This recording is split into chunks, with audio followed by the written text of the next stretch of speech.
Kalos is a region that arrives a little later in the history of the series, but it carries a very clear identity.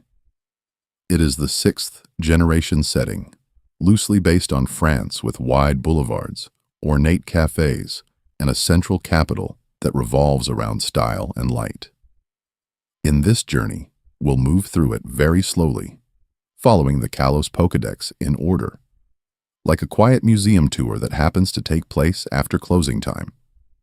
Unlike a high-energy lore breakdown or a competitive tier list, this is closer to a gentle inventory. The format follows the same boring facts approach as the Kanto video, with calm narration, small observations, and uneventful details that are just interesting enough to keep the mind occupied. That small detail is important. The goal is not to surprise, but to create something predictable and steady, to where the most dramatic event might be a mention of base stat totals or encounter rates. Each Kalos species will receive a small cluster of facts, repeated in the same comfortable pattern. First comes the name and core concept, noting how a species like Chespin draws on chestnuts and hedgehogs, or how Fletchling quietly evolves from a simple regional bird into a fire/flying attacker. Then we take a closer look at typing and mechanics. Protean on Greninja, for example, or the introduction of Fairy type on partners that reshaped old matchups.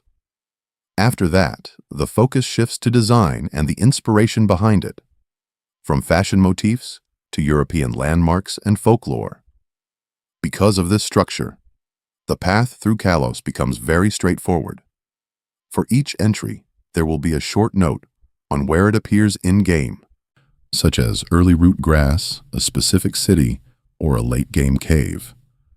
A little reflection on lore or behavior follows, sometimes drawing from Pokédex text, sometimes from anime appearances or minor development trivia. Nothing here demands immediate attention. It is information that can safely be half-heard. The pacing will remain slow and measured. There will be no sudden sound effects, no fast cuts, and no abrupt tonal shifts.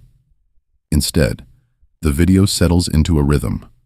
One Pokémon, a few quiet facts, and then the next. It is entirely acceptable to drift off somewhere between Scatterbug's regional Vivillon patterns and Litleo's gendered main designs, and to let the rest continue in the background, like distant conversation.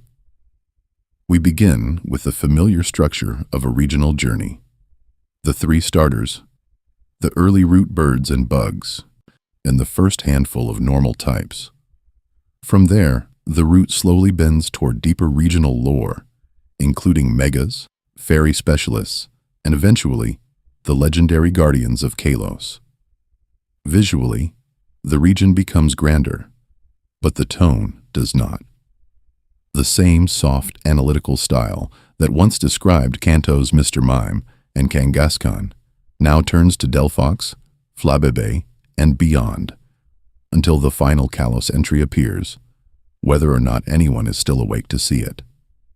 In this journey, we'll keep that same gentle, methodical approach, but now applied to every Kalos species in order. The structure will repeat so predictably that the mind can almost wander on autopilot. Each Pokémon becomes a small, quiet unit of information, self-contained, and easy to let drift past. For each entry, we begin with the name and the core concept. Chespin as a chestnut hedgehog, Fletchling as a tiny regional bird, Flabébé as a flower-bound fairy. That first moment simply establishes what the design appears to be doing. Then we move to typing and mechanics.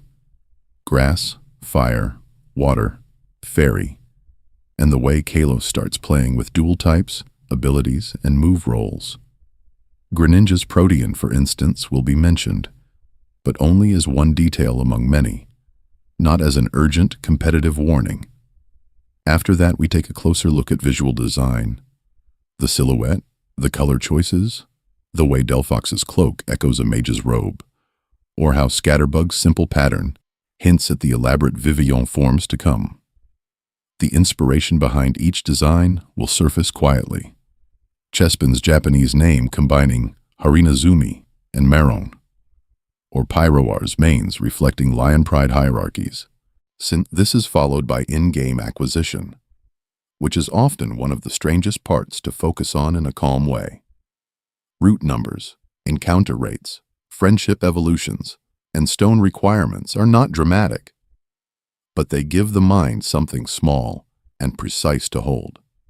Hidden stats or mechanics come next, though hidden here often just means under-discussed. Base stat totals, experience yields, egg groups, or how the modern XP share in Kalos alters leveling for entire teams. Because of this, even a trivial number, like a weight comparison between Skiddo and a real goat, can become a tiny anchor point. Some of these facts may feel almost deliberately uneventful, and that is the intention. Anime appearances and regional lore then add a softer narrative layer. A brief mention of how Greninja's role with Ash differs from its in-game behavior, or how a fairy specialist in Kalos showcases the new type that did not exist back in Kanto. Comparisons to earlier generations stay gentle and nostalgic. Mega evolutions are noted as an experiment that sits beside older mechanics, not as something to debate. This raises quiet questions about how each generation quietly revises the original idea of battling without demanding any firm conclusion. Finally, each segment closes on a soft philosophical note. A sentence or two wondering what it means for Flabébé to never let go of its flower, or how Vivillon's regional patterns mirror real-world geography. Every Pokémon is treated as a vignette. If attention fades halfway through Litleo, the next entry will still make sense on its own, and there is no need to remember a plot. We move from Chespin to Volcanion in strict Kalos Pokédex order, but at a slow, measured pace that does not require tracking. The pattern simply repeats until sleep interrupts or until the final steam-powered legend quietly arrives at the end. And so, the pattern begins at the very start of the Kalos Pokédex, with the region's first quiet choice, Chespin, the grass-type starter, sitting in slot 650. In this journey, we'll move from broad ideas about pacing to a single, spiky species that quietly sets the tone for the rest of the region. Chespin, Quilladin, and Chestnut form the grass starter line, and they appear as one of the strangest contrasts to the more familiar Kanto trio. Unlike Bulbasaur, which blends dinosaur and plant into a single creature, Chespin looks more like a small animal wearing its plant element as clothing. It is a pure grass type at first, with a round body, a hood-like shell, and a face that appears almost cartoonishly gentle. That small detail makes the line feel different from the beginning. It does not immediately read as sleek or elegant. It reads as protected. When Chespin evolves into Quilladin and then Chestnut, the concept becomes clearer. The line shifts from a simple grass type into a grass/fighting species. But instead of focusing on speed or aggression, Chestnut leans heavily into defense. Its base defense stat is one of the highest among starter final forms. Because of this, it behaves more like a shield than a sword in battle. The signature move Spiky Shield reinforces this identity, blocking attacks while punishing contact with damage, a kind of passive retaliation that suits a patient, tank-like role. Visually, the inspiration behind the line sits in its name roots. In Japanese, Harumaran combines Harinazumi, meaning hedgehog, with Maron, a chestnut. Hariborg and Bregarin continue the chestnut armor theme. The English names keep the same idea. Chespin evokes chestnut and pin, hinting at quills. Quilladin blends quill with paladin. Chestnut finishes with a pun on chestnut, and juggernaut, or not. The language reinforces the armor motif. This raises quiet questions about how intentionally Game Freak leaned into a knightly archetype for a grass starter. By the time Chesnaught fully evolves, the design has moved far away from the more animal-like silhouettes of earlier starters, such as Bulbasaur or Meganium. Its bulky torso, plated shoulders, and helmeted head give it an almost medieval knight appearance, with the chestnut shell functioning as full body armor. It is still officially a mammal-like Pokémon, but its outline resembles a guardian in armor more than a wild creature. That small shift in visual priority turns plant life into equipment. In Pokémon X and Y, this line is first encountered in the most traditional way, as one of the 3 starters offered by Professor Sycamore in Lumiose City. Chespin's slightly goofy, round expression and short stature make it appear harmless, even clumsy, especially next to the sleek Fennekin and the agile Froakie. The contrast between that first impression and Chestnaught's eventual role as a defensive wall is quiet but striking.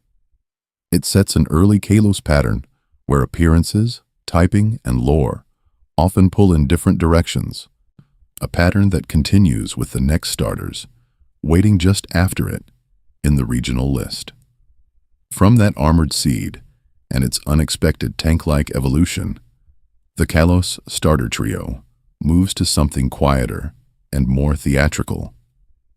The fire-type line in this generation turns away from spiked shells and heavy armor, and instead walks onto the stage with a fox, a wand, and eventually a robe. In this journey, we'll see how that shift in concept quietly breaks a pattern that had been building for several generations. Fennekin, Braixen, and Delphox form the Firestarter line for Kalos. Unlike the earlier run of fire/fighting final evolutions from Blaziken through Emboar, this species ends as fire/psychic. That small detail already changes expectations. Instead of a brawler, the line becomes a caster. Instead of close combat, it leans into distance, ritual, and foresight, which fits neatly with the region's interest in fairy tales and stage-like presentation. Visually, the line traces a very deliberate arc. Fennekin begins as a small, almost toy-like fox, with oversized ears and warm, ember-like colors inside them. Braixen stands upright and suddenly appears more like a performer, carrying a twig stuck into its tail that it uses as a makeshift wand. Delphox completes the idea, wrapped in cloak-like fur that hangs like a robe, with sleeves and a hem that move like fabric when it attacks. Because of this, the final form reads less as an animal and more as a robed mage, one of the strangest tonal shifts for a starter that begins so cute. The twig is a particularly important detail. Braixen snaps small branches, lights them with its internal fire, and swishes them as if conducting a show. The inspiration behind this is often linked to witches and stage magicians, and Delphox simply scales that up. Its fur drapes down like a long coat, and its ears flare outward like a wizard's hood. This raises quiet questions about how intentional the witch archetype was in development, especially in a region loosely inspired by France, with its history of stage magic and theater. Under the robe, the numbers are more restrained. Delphox is a special attacker first, with high special attack and decent speed, while its physical stats remain noticeably lower. Its base stat, total of 534, quietly matches several other Kalos special attackers, creating a small internal benchmark for the generation. It is not the fastest or the hardest hitting, but it sits in that familiar mid-range where it can outspeed many threats and strike from a distance, fitting its image as a calm caster rather than a reckless sweeper. The names reinforce this slow drift toward divination. Fennekin combines Fennec, a real desert fox with kin, giving it a small, familiar feeling. Braixen appears to draw from braise, a cooking method involving heat, and vixen, a female fox, keeping the fire and fox ideas together. Delphox is the most explicit. Delphi, referring to the Oracle of Delphi, and fox. That link to oracles is not subtle. It tells the player that this species is meant to see beyond the present battle. The Pokédex confirms this by describing Delphox gazing into the flame at the tip of its wand to see the future. The image is almost meditative. A trainer traveling with a partner that can calmly foresee events would need to decide how much to ask and how much to ignore. In a world already full of psychics and ghosts, a fox quietly reading destinies in its own fire adds another layer of unseen knowledge. And just ahead in the Kalos Pokédex, the water starter approaches with a very different way of using speed, stealth, and special attacks. That different approach arrives with Froakie, the water-type starter of Kalos. Where Fennekin plays with prophecy and fire, this line focuses on motion, bubbles, and a quieter form of stealth. At first glance, it appears almost underwhelming. A small blue frog with large eyes, light limbs, and a foamy collar that looks more like sleepwear than battle gear. Unlike many earlier water starters that emphasize bulk or straightforward power, Froakie, Frogadier, and Greninja lean into speed and precision. Their typing shifts from pure water into water/dark at the final stage, and that change quietly reinforces the ninja concept. Dark typing in later generations often suggests trickery, ambush, and fighting in the shadows. Because of this, Greninja's animations tend to show it landing, crouching, and vanishing again, rather than simply standing in place. Froakie's bubble scarf is one of the strangest early design choices in the Kalos decks. It looks soft, almost cloud-like, and Pokédex entries describe it as a protective layer of bubbles that can cushion impacts. That small detail makes the species feel oddly cozy for a ninja in training. Frogadier refines the idea, with more streamlined limbs and bubble pads that it can throw like projectiles, hinting at the precise, shuriken-like attacks that come later. Greninja completes the transformation with a silhouette that is unusually sharp and angular for a starter.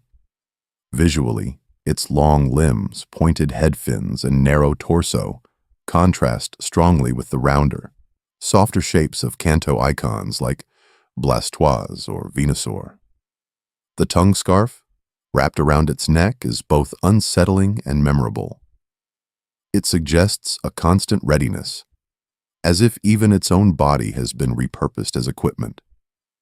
The inspiration behind the names reinforces this layered concept. Froakie combines frog with croak, a simple, onomatopoeic nod to its species. Greninja merges the French grenouille, meaning frog, with ninja, tying the design back to Kalos's France-like setting.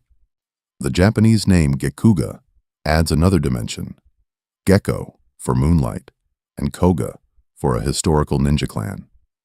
This raises quiet questions about how much hidden historical reference is embedded in what first appears to be a children's mascot. Mechanically, Greninja's Protean ability pushed that stealth theme into competitive extremes. Protean changes Greninja's type to match the move it is about to use. In practice, this meant constant unpredictability, frequent same-type attack bonuses, and defensive shifts that could dodge expected weaknesses. In several singles formats, this flexibility proved so strong that Greninja, with Protean, was eventually banned. A small, quiet frog became a central balance problem. Later, the Battle Bond ability, tied to Ash Greninja in the anime, added another layer. After knocking out an opponent, Greninja's form and power change, mirroring Ash's determination. In this journey, we'll keep noticing how the anime sometimes amplifies a species concept.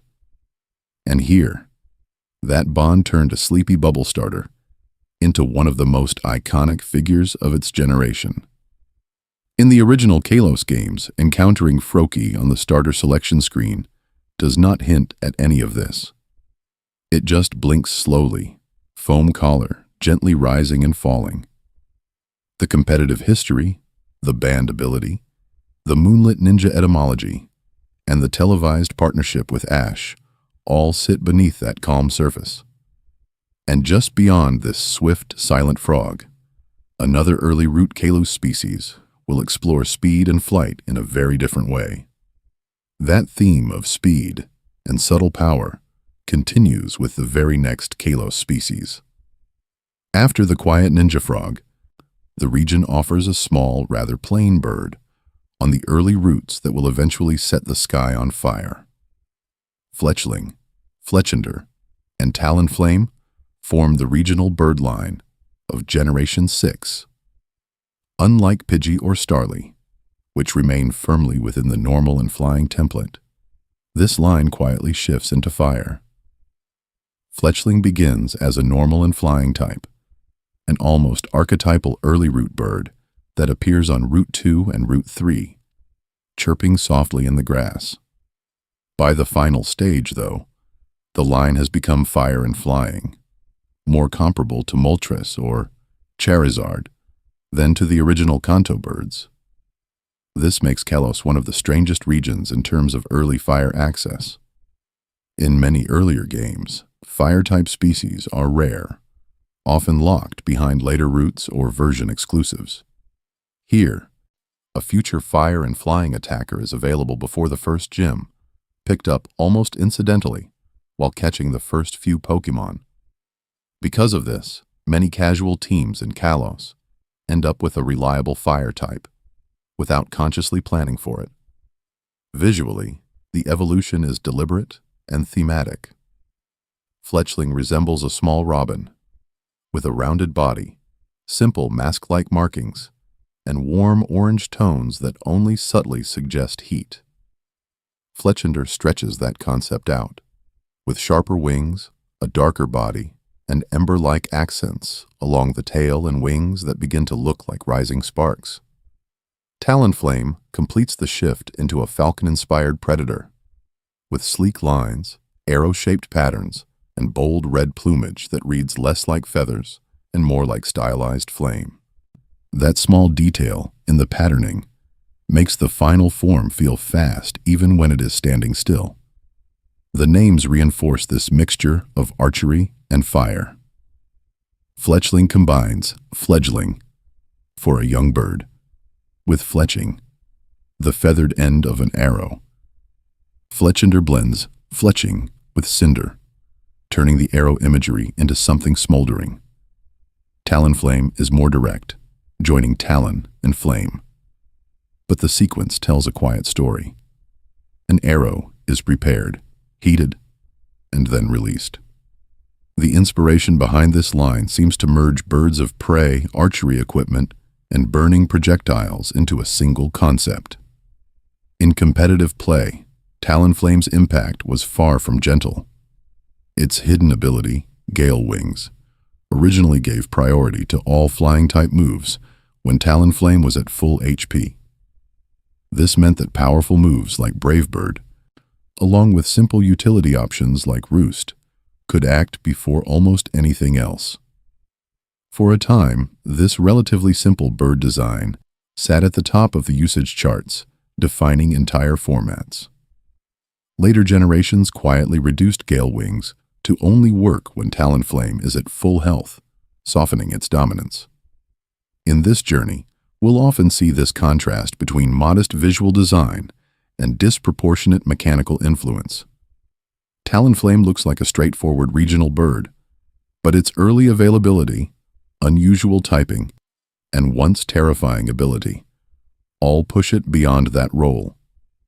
This raises quiet questions about the next early route flyers in Kalos, which explore a very different idea of transformation, pattern, and scale. From a blazing falcon that broke competitive play Kalos shifts immediately into something much softer, where in this journey, we'll take a closer look at the regional bug line, scatterbug, spupa, and vivillon, a trio that quietly revisits the caterpie and butterfree concept, while adding one of the strangest modern twists to an early root species. Unlike Talonflame, this line is not about raw power or dramatic battles. Scatterbug appears on the first roots as a very modest bug type, echoing Caterpie's role in Kanto. It has the same basic rhythm: a small larva, a cocoon stage, and then a butterfly. But where Butterfree simply exists as a single familiar form, Vivillon hides an entire global system inside what looks, at first glance, like a decorative wing pattern. The core mechanic is surprisingly quiet. Vivillon's wings change based on the real-world region registered on the player's Nintendo 3DS, creating around 20 distinct patterns, such as meadow, polar, and elegant forms. Nothing in the main story forces interaction with this feature. There is no special cutscene, no dramatic lore explanation. The result is just that small detail on the summary screen, revealing that this one happens to carry a pattern tied to a specific part of the world. Because of this, collecting Vivillon becomes a gentle, almost sleepy metagame. Players who notice the mechanic often turn to global trading, exchanging eggs or low-level scatterbug to obtain missing patterns from distant regions. It is an experiment in connection that does not rely on legendary Pokémon or high-stakes rewards. The entire idea is expressed through the quiet variety of butterfly wings. Visually, the line moves from simple to ornate in a very direct way. Scatterbug has a segmented, almost plush-looking body with small black and white markings, suggesting loose scales that will one day become wing dust. Spupa is cocoon-like, with a puffed, protective shell that hints at insulation rather than aggression. Then Vivillon finally spreads broad, pixel-like wings, covered in geometric blocks of color that resemble weather maps, flags, or digital art more than a natural insect. The naming supports this progression. Scatterbug evokes scattering scales or powder, while Spupa combines spew with pupa, implying the shedding of protective fluff. Vivillon echoes papillon, the French word for butterfly, and its Japanese name, Vivillon, keeps that same airy, repeating sound. The inspiration behind these names ties language, life stages, and regional flavor into a single, consistent concept. In the Pokédex, Vivillon is described as scattering colorful scales that can affect the weather around it, which fits the weather map feeling of its patterns. Yet in battle, its stats and move pool place it firmly in the pretty but fragile category. That small detail reinforces the idea that this species exists less as a powerhouse and more as a living postcard from different parts of the globe. A very common early root bug becoming a subtle global experiment raises quiet questions about how future regions handle connection. Kalos uses something as gentle and decorative as butterfly wings to link distant players, before moving on to other forms of shared experience in its next groups of Pokémon. After a delicate butterfly experiment with Vivillon, Kalos shifts to something more grounded and familiar: lions resting near the early roots. The region moves from airy wings to heavy paws, but the tone remains surprisingly gentle. In this journey, we'll see how even a predator species is softened into something almost domestic. Litleo and Pyroar form one of the earliest normal and fire combinations in the series.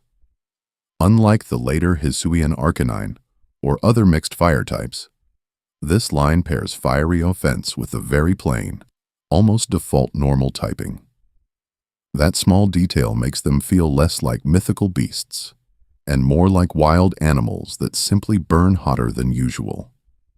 It is an understated way to say that in Kalos, even a normal lion can breathe flame. Litleo's concept is straightforward: a lion cub with a small tuft of mane and a curious, almost earnest expression.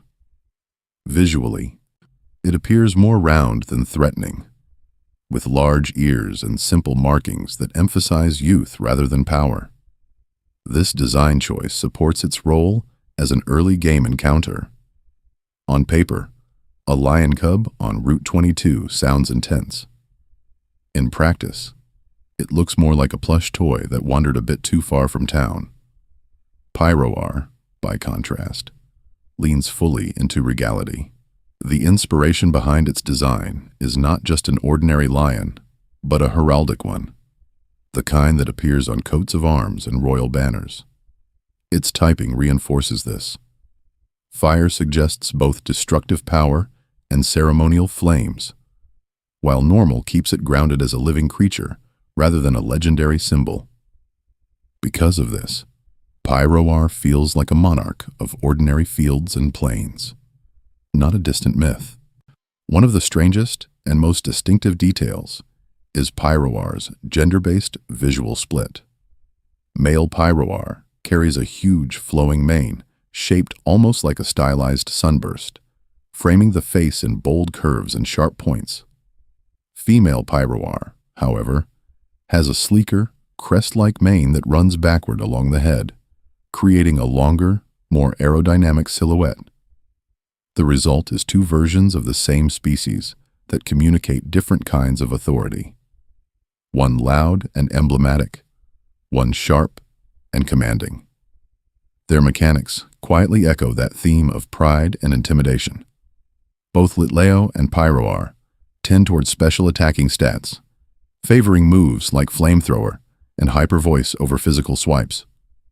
Abilities such as Rivalry and Unnerve fit neatly into this behavioral story.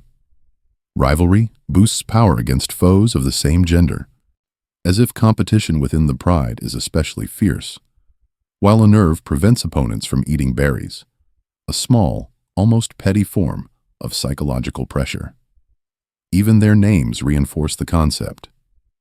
Litleo combines little with Leo, the Latin word for lion, underlining that cub status.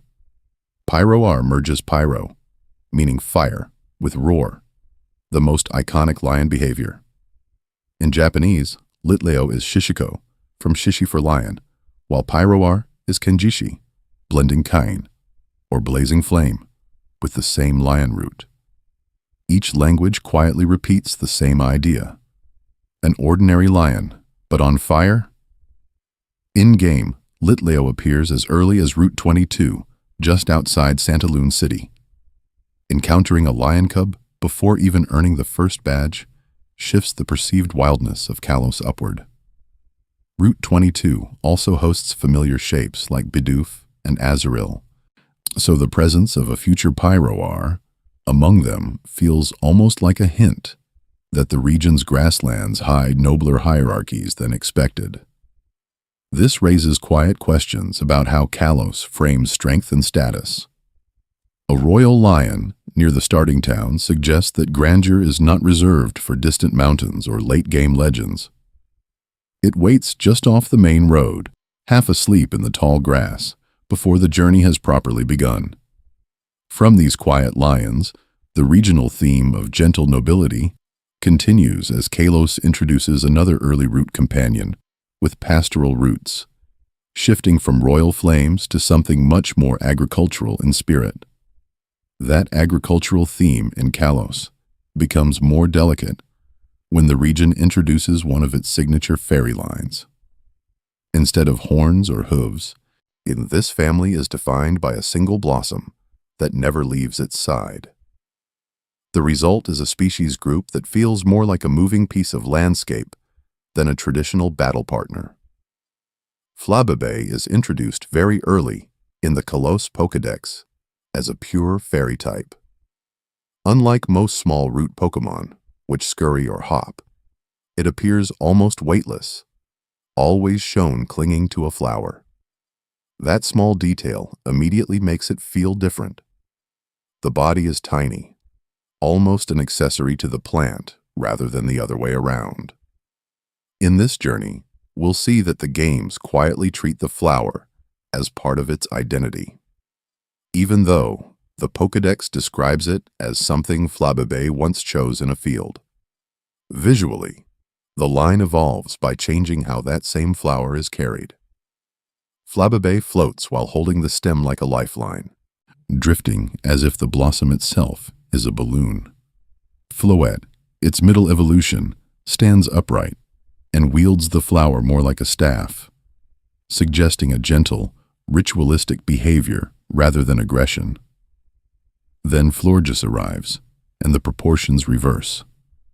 The Pokémon becomes a tall, elegant figure, emerging from a bed of petals, almost like a flower bed or bouquet that has quietly come to life. Because of this, the entire line reads as a study in how attached a fairy type can be to its environment. Unlike form changes that alter stats or type, Flabébé's flower colors are mostly cosmetic. Red, yellow, orange, blue, and white versions exist, mirroring the varied gardens of Kalos, without demanding different strategies. That small decision matches the broader design idea behind Fairy's debut in Generation 6, an emphasis on aesthetics, calmness, and emotional tone rather than raw mechanics. This raises quiet questions about how many unseen varieties might exist in-universe, in fields that the player never visits. The names reinforce this gentle elegance. Flabébé blends French fleur with bébé, underlining both the region's inspiration and the childlike scale of the species. Floette seems to draw from flower and flore, suggesting something small, decorative, and still in the process of blooming. Florges combines flora with gorgeous, a direct statement that the concept is beauty first, battle second. In Japanese, the line's names also emphasize flowers, fragrance, and refinement, quietly tying fairy type to perfume shops and manicured gardens, rather than to overt mysticism. One of the strangest details sits just outside normal gameplay. Hidden in the data is AZ's Floette, a special form with a unique ornate flower and altered stats that was never officially distributed. It connects to the long war story in Kalos, to loss and an impossibly long-lived partner, but remains unobtainable. The inspiration behind including a complete unused form suggests a thread of lore that was left intentionally unresolved. From this undelivered fairy, the regional theme shifts again, moving from ornamental gardens to something more practical. And the next grass-type line quietly asks, what happens when those fields are meant to be harvested instead? From those ornamental blossoms, the regional grass theme becomes much more utilitarian. Skiddo and Gogoat shift the focus from decoration to agriculture, from flower beds to fields that need tending. In this journey, we'll see how a simple goat line quietly carries much of Kalos's everyday infrastructure on its back.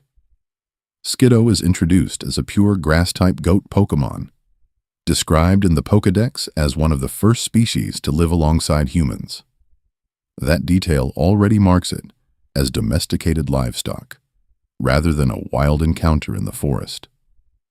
It appears sturdy, low to the ground, and comfortable with weight, which mirrors the real-world image of pack animals used on farms and in mountain villages. Gogoat, its evolution, takes that concept further and turns it into a transportation system. Unlike most ride-like Pokémon that existed only in fan imagination, Gogoat was the first species that official marketing explicitly framed as rideable. The idea was not just theoretical. In Lumiose City, there is a functional Gogoat taxi service, where players calmly ride on its back through the central avenues instead of simply calling a standard vehicle. Visually, the design makes this role believable.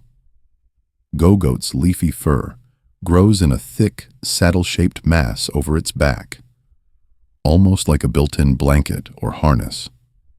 Its curved horns frame the head in a way that feels imposing, but not predatory, and its eyes and posture suggest a patient working animal more than a territorial threat.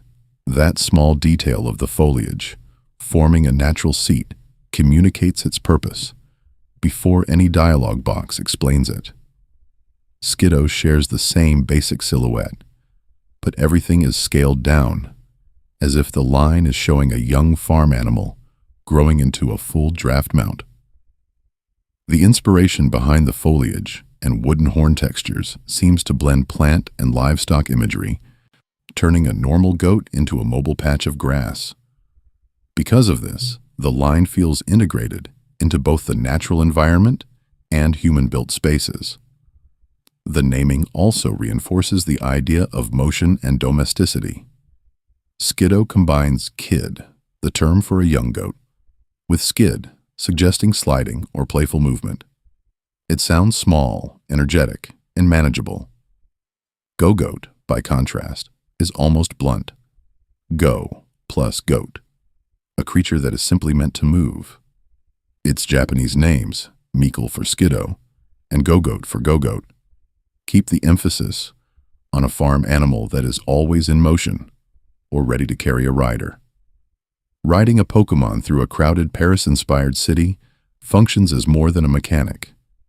It is a quiet piece of lore about how people in Kalos commute, haul goods, and navigate narrow streets.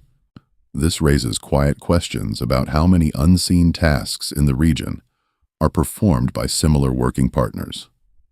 A Go-goat taxi in Lumiose stands alongside Mr. Mime in a household or machoke on a construction site, suggesting a world where Pokemon are not only battlers, but co-workers. As the regional journey leaves these grounded farm paths behind, the next grass-type concepts begin to pull attention skyward again, toward creatures that are less about hauling carts and more about carrying myths. As the regional journey drifts away from farm paths and go-goat taxis, it does not stay grounded for long. Kalos quickly introduces a different kind of working partner, a small panda that studies toughness as if it were a school subject.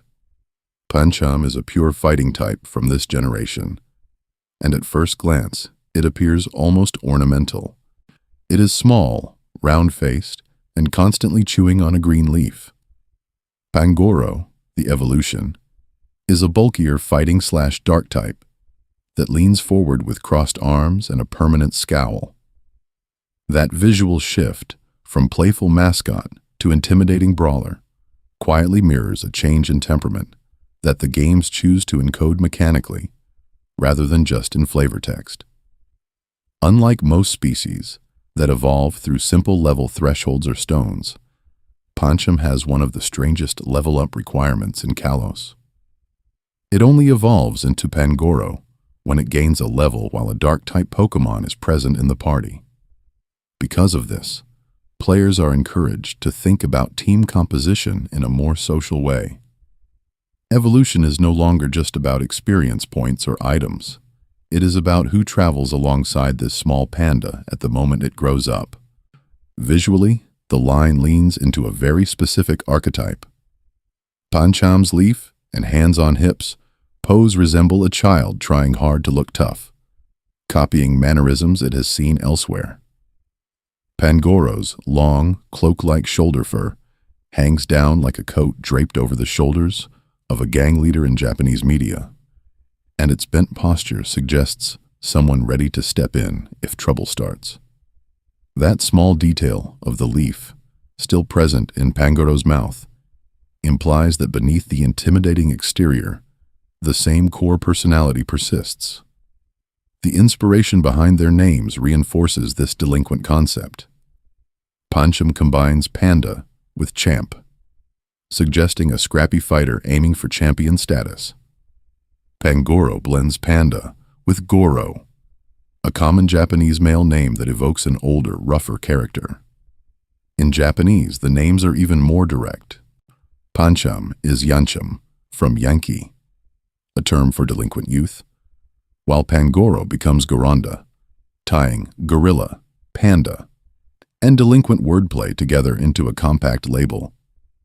This raises quiet questions about how much of a Pokemon's identity is innate and how much is shaped by its surroundings. Pancham will remain a Pancham forever, if no dark type travels with it. The moment a dark type joins the party, the conditions for a more jaded, troublemaking adult form are created. In this journey, we'll see other species whose evolution depends on items, locations, or even time of day. But here the trigger is social influence.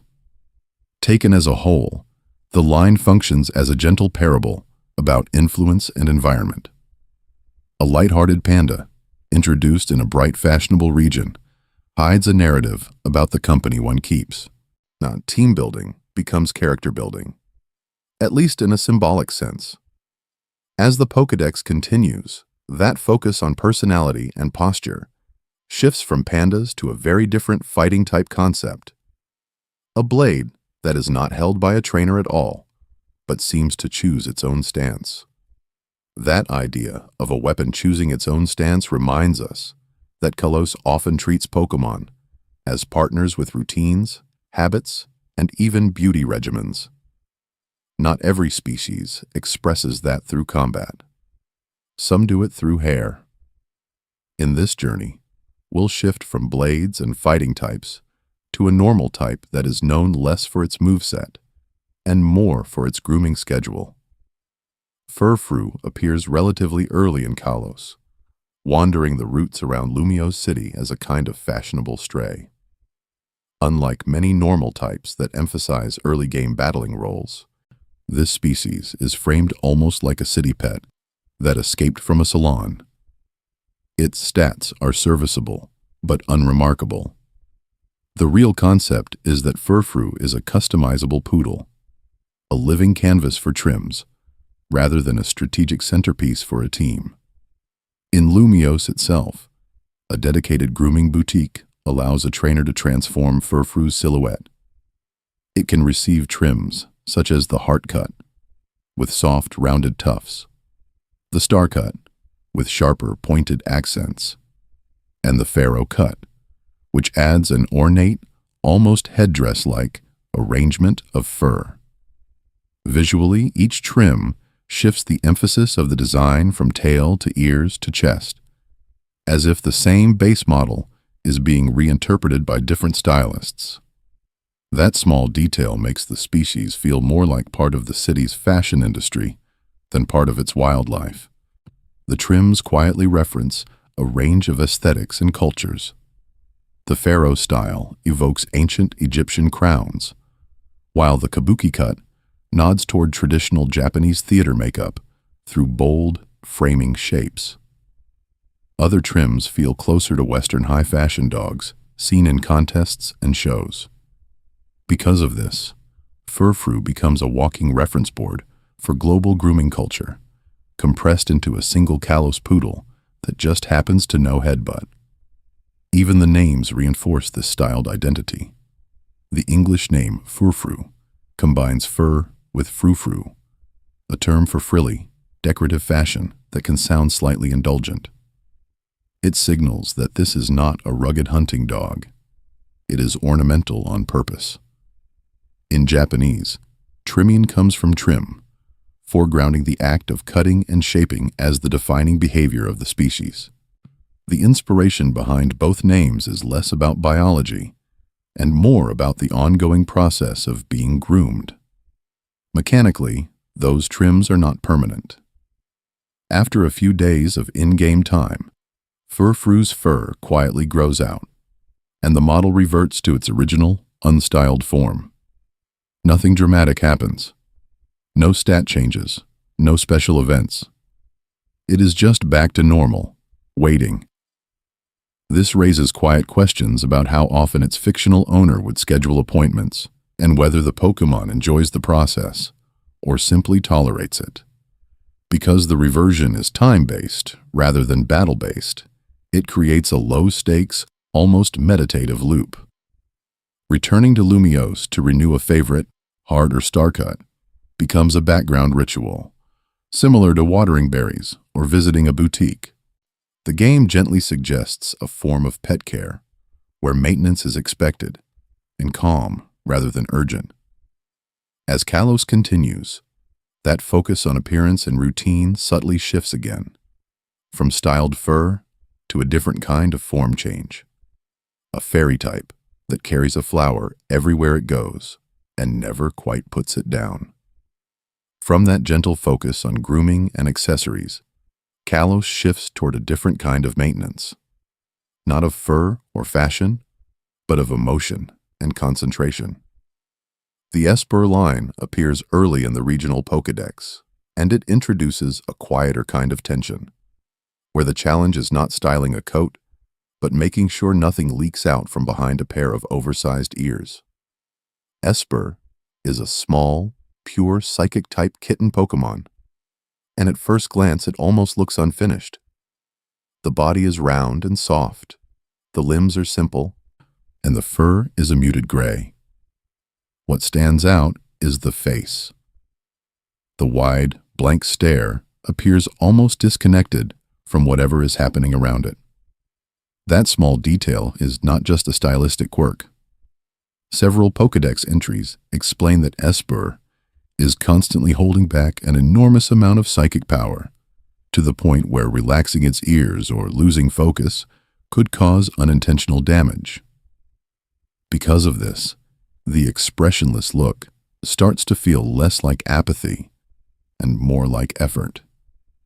The ears are described as organs that can unleash energy strong enough to blast anything within range. Yet in normal behavior, they stay folded and guarded.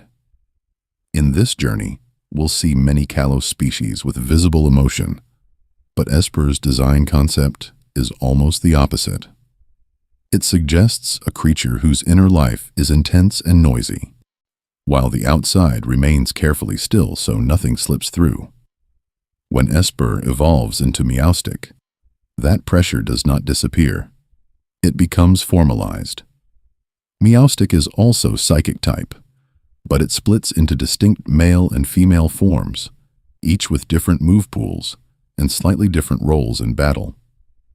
Unlike most species, where gender only changes a stripe or a horn, here gender alters posture, expression, and even the support-oriented or offensive moves the Pokémon tends to learn. This raises quiet questions about how much of that psychic restraint is social as well as biological. Visually, the evolution emphasizes control. Esper's oversized ears become Meowstic's neatly folded ear tufts, almost like sleeves concealing something dangerous. The male Meowstic, with its deep blue and white fur and upright stance, has an almost butler-like composure. The female, with cream and blue and a more curved pose, can feel closer to a shrine maiden in perpetual readiness. Both forms keep their ears closed in most artwork, reinforcing the idea that true power is hidden, not displayed. The inspiration behind the names reinforces this theme. Esper combines ESP, the idea of extrasensory perception, with purr, grounding the concept in a familiar house cat sound. Meowstic merges meow with mystic, hinting at secret or ritualized power. In Japanese, Esper is Nyasper, from Naya, the standard cat cry, and Esper. Meowstic becomes Nyao Nikusu, mixing Nyao, Onyx in sound, and Psycho, again circling that blend of domestic animal and unstable mind. And living with such a species would demand a different routine from grooming a furfrou or choosing a flower for Flabébé. Training might revolve around quiet rooms, consistent schedules, and exercises that keep those ears calmly folded. A careless surprise could mean a burst of force instead of a startled jump. In game terms, this is abstract, but as a piece of lore, it gently suggests a world where some trainers are less caretakers of bodies and more caretakers of mood. If Esper and Meowstic embody hidden psychic pressure, the next Kalos psychic type takes that same invisible force and turns it outward. not through silence, but through a constant, echoing voice that never quite stops. That constant voice, from the last line of psychic types, fades once the Kalos Pokédex reaches Honage, because the next sound here is almost nothing at all. Just metal and cloth, and a very quiet kind of haunting. Honage, Doublade, and Aegislash are ghost and steel type species that turn ordinary weapons into living entities. Unlike most Pokemon that resemble animals or plants, this line begins as a sword, becomes a pair of swords, and then ends as a sword fused with a shield. The concept is both simple and one of the strangest in Kalos. A tool that is also a partner, a piece of equipment that has its own behavior and will. Honage's Pokédex entries are unusually direct about the danger. They explain that if someone grabs the blue cloth arm as if it were a handle, the cloth will wrap around the person and drain their life force. That small detail quietly complicates the usual adventure fantasy of drawing a sword to fight. In mechanical terms, it is just flavor text.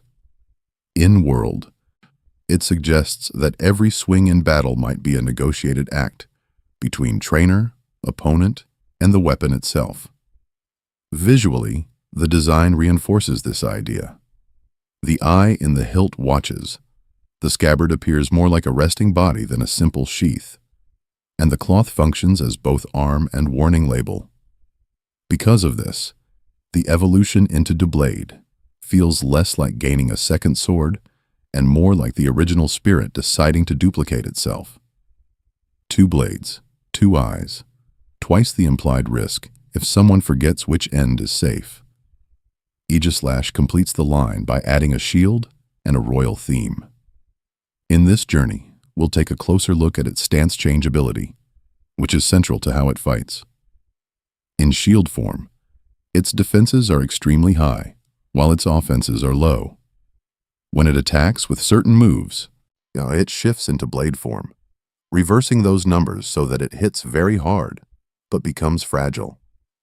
That small mechanical flip made Aegislash a major competitive presence, because it could defend, strike, and then hide again behind its shield. The names support this layered concept. Honage combines hone and edge, suggesting a blade that is always being sharpened. Doublade blends double and blade, very literal but effective. Aegislash merges Aegis, the mythological shield, with slash, placing defense and offense in a single word. In Japanese, Hitotsuki plays on hitotsuki, a single thrust, while Gilguard evokes guilty or guillotine alongside guard. The inspiration behind each name keeps circling around protection and execution, shield and sword. Aegislash's lore goes further and claims it once determined the fate of kings, choosing those it deemed worthy. This raises quiet questions about who truly ruled in those eras. Were humans guiding their sentient weapons, or were the weapons quietly steering human history from the scabbard?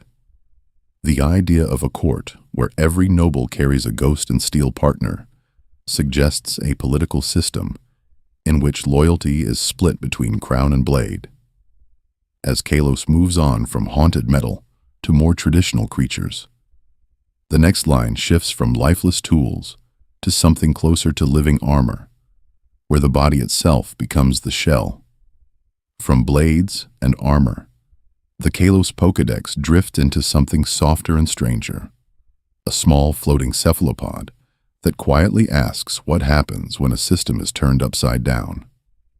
In this journey, we'll take a closer look at Inkay and Malamar, a line where the method of evolution and the core concept share the same theme of inversion. Inkay appears in Generation 6 as a dark and psychic type, an unusual combination that already hints at mixed intentions.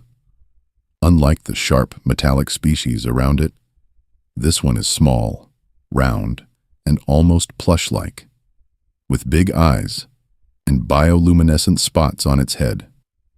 The inspiration behind its design seems to be a baby cuttlefish or squid, simplified into something that could pass as a toy. That small detail makes its later evolution feel more unsettling. It looks harmless. The typing suggests otherwise. The evolution method is one of the strangest in the series. Inkay only evolves into Malamar when it levels up, while the Nintendo 3DS is held upside down. The game quietly checks the system's gyroscope when the level up occurs. If the console is inverted, the evolution triggers. If not, nothing happens. Because of this, the act of evolving Inkay becomes a tiny real-world ritual, connecting the idea of a mind being flipped with the literal orientation of the hardware in a player's hands. Malamar's design completes this inversion theme. Visually, it resembles an upside-down squid, with its body tapering upward and its tentacles flowing like a cape around a central column. The glowing patterns that dotted Inkay's head now stretch into long, hypnotic streaks down its body, like a vertical light show. The eyes are sharper, the smile more knowing.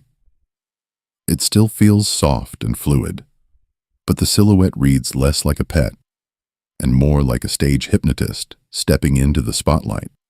The names reinforce this shift. Inkay combines ink with a casual okay, matching the approachable, almost friendly look of the unevolved form. In Japanese, Maika sounds close to a phrase meaning "oh well," adding a slightly resigned tone. Malamar, by contrast, blends mal, meaning bad, with calamar, the French and Spanish term for squid. Its Japanese name, Calamanero, keeps that same root, while adding a darker, more theatrical sound. The language quietly tracks the journey from harmless to ominous.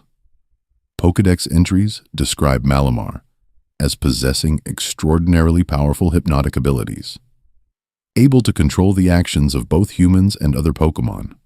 Some entries mention it using these powers for the most malicious deeds. This raises quiet questions about free will and consent in a world where a passing glance could override a lifetime of decisions. If a society includes a species that can rewrite intent so easily, how does law, responsibility, or even friendship function around it? As Kalos moves from inverted minds to more grounded creatures, the next entries return to sturdier bodies and simpler instincts, where control is enforced not by suggestion, but by hooves, horns, and the steady weight of a living mount. That shift away from psychic suggestion brings Kalos back to more tangible forms of power. Instead of bending minds, some species simply turn their faces toward the sky and wait for the sun to do the work. The normal and electric line of Helioptile and Heliolisk is one of the clearest examples of this quiet, everyday energy. Helioptile and its evolution are normal and electric-type Pokémon based on frilled neck lizards. Unlike the heavy, hoofed mounts that carry riders, this line feels light and almost fragile, defined more by sunlight than by muscle. Their central concept is remarkably simple. They generate electricity by basking.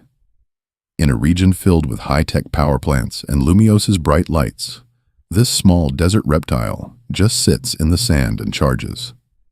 The abilities underline this idea. Dry skin lets them recover HP in rain, or when hit by water-type moves, while sunlight slowly wears them down. It is an odd trade-off for a species that depends on the sun. Because of this, the ability reads less like pure solar power and more like a finely tuned moisture balance, as if their skin is designed to hold or release water to keep their internal batteries stable.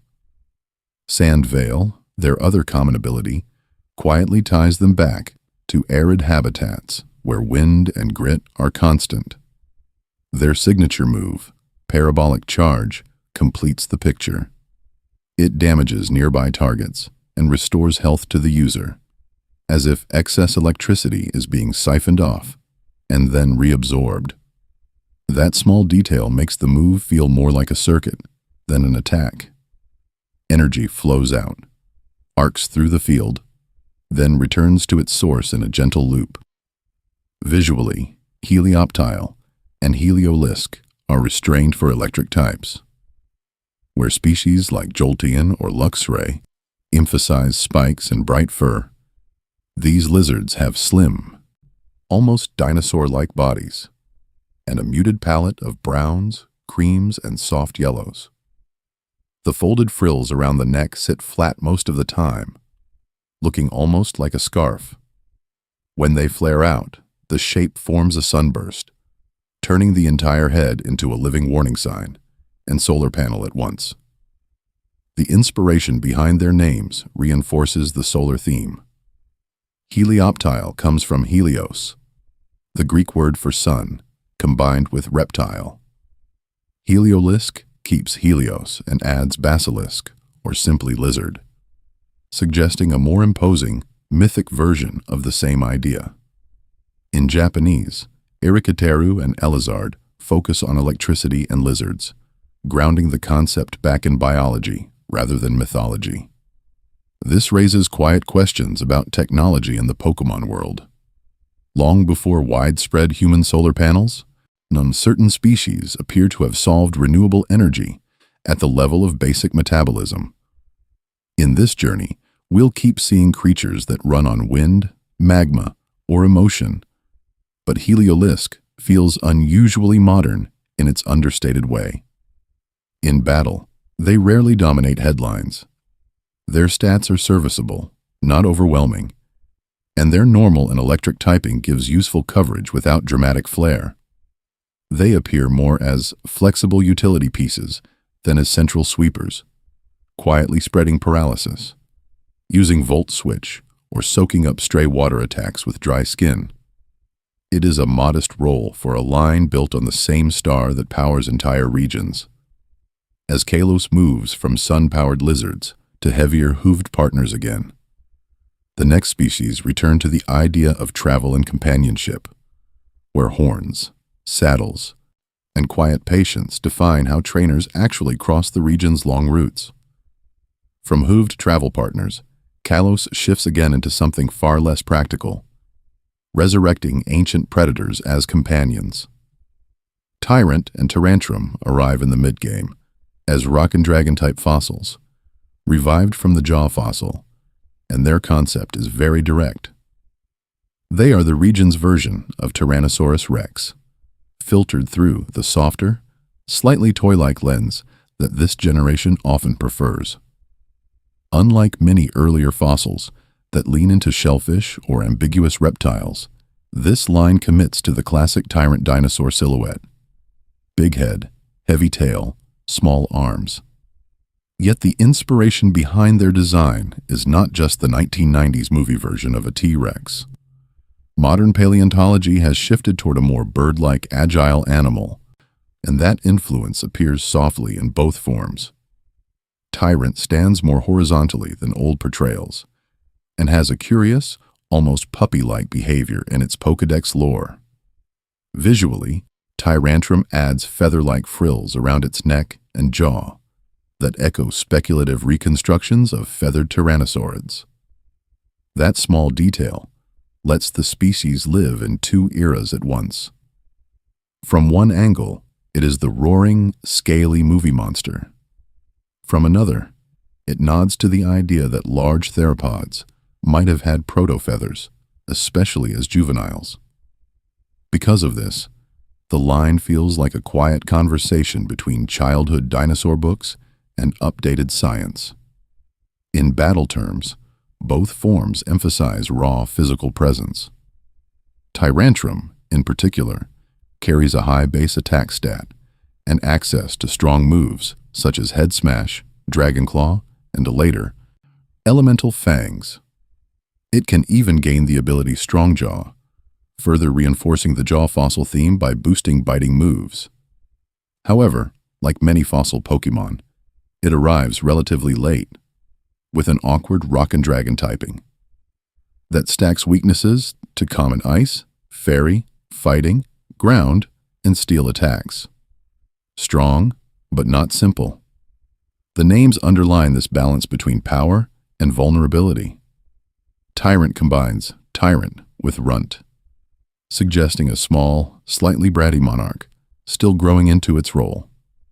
Tyrantrum blends tyrant and tantrum, implying that even at full size, this species rules by loud emotional outbursts as much as by strength.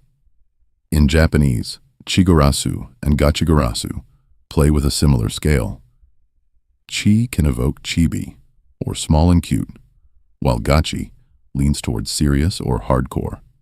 Both pair with a Goras element, referencing large reptilian dinosaurs, creating a progression from childish to imposing. This raises quiet questions about the world that treat such creatures as routine partners. In our reality, fossil skeletons sit behind glass, carefully reconstructed and labeled. In Kalos, those same bones are turned back into living, biting animals and handed to young trainers after a short lab visit. It is one of the strangest normalizations in the series. An apex predator from a vanished ecosystem becomes another entry in a regional Pokédex, another rideable ally, another candidate for mega evolution later on. As Kalos moves past its fossil tyrants, the region returns to more contemporary creatures again. But the next line continues to blur the boundary between ancient power and modern companionship in an even more intimate way. That shift from weaponized royalty to something more domestic continues with the next fossil pair. Instead of another apex predator, Kalos quietly offers two sail-backed herbivores, Amora and Aurorus, rock and ice types revived from the sail fossil that feel more like living ornaments than battlefield monsters. Unlike many fossil species that lean into claws and armor, this line draws on gentle sauropod dinosaurs and polar light displays. Visually, Amora appears almost toy-like, with a rounded body, big eyes, and soft blues that fade into pale cream. Aurorus stretches that same concept into an elegant, long-necked silhouette, its sail-like frill framing the head like a frozen sunrise. That small detail immediately changes the tone. The fossils stop feeling like museum exhibits and start feeling like companions. The glowing frills are the main feature. In the games and anime, they shimmer with pastel gradients, directly evoking auroras across polar skies. Because of this, the ice typing feels less like a blunt offensive label and more like a statement about light in cold places. The palette stays unusually soft for a rock type, almost confectionery, while the facial expressions remain calm and slightly sad. The species looks peaceful, but the environment it implies is harsh. Mechanically, Amora and Aurorus sit in an odd role among fossil Pokémon. Stat-wise, they are slower, more special attack-oriented, with respectable special attack and HP, but poor speed and defensive typing. Rock and ice together create one of the strangest weakness combinations in the series, folding invulnerabilities to steel, fighting, ground, water, grass, and more. It is a fragile structure.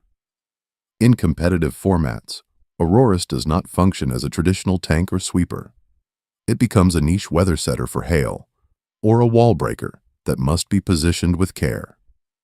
The ability Refrigerate is the main twist.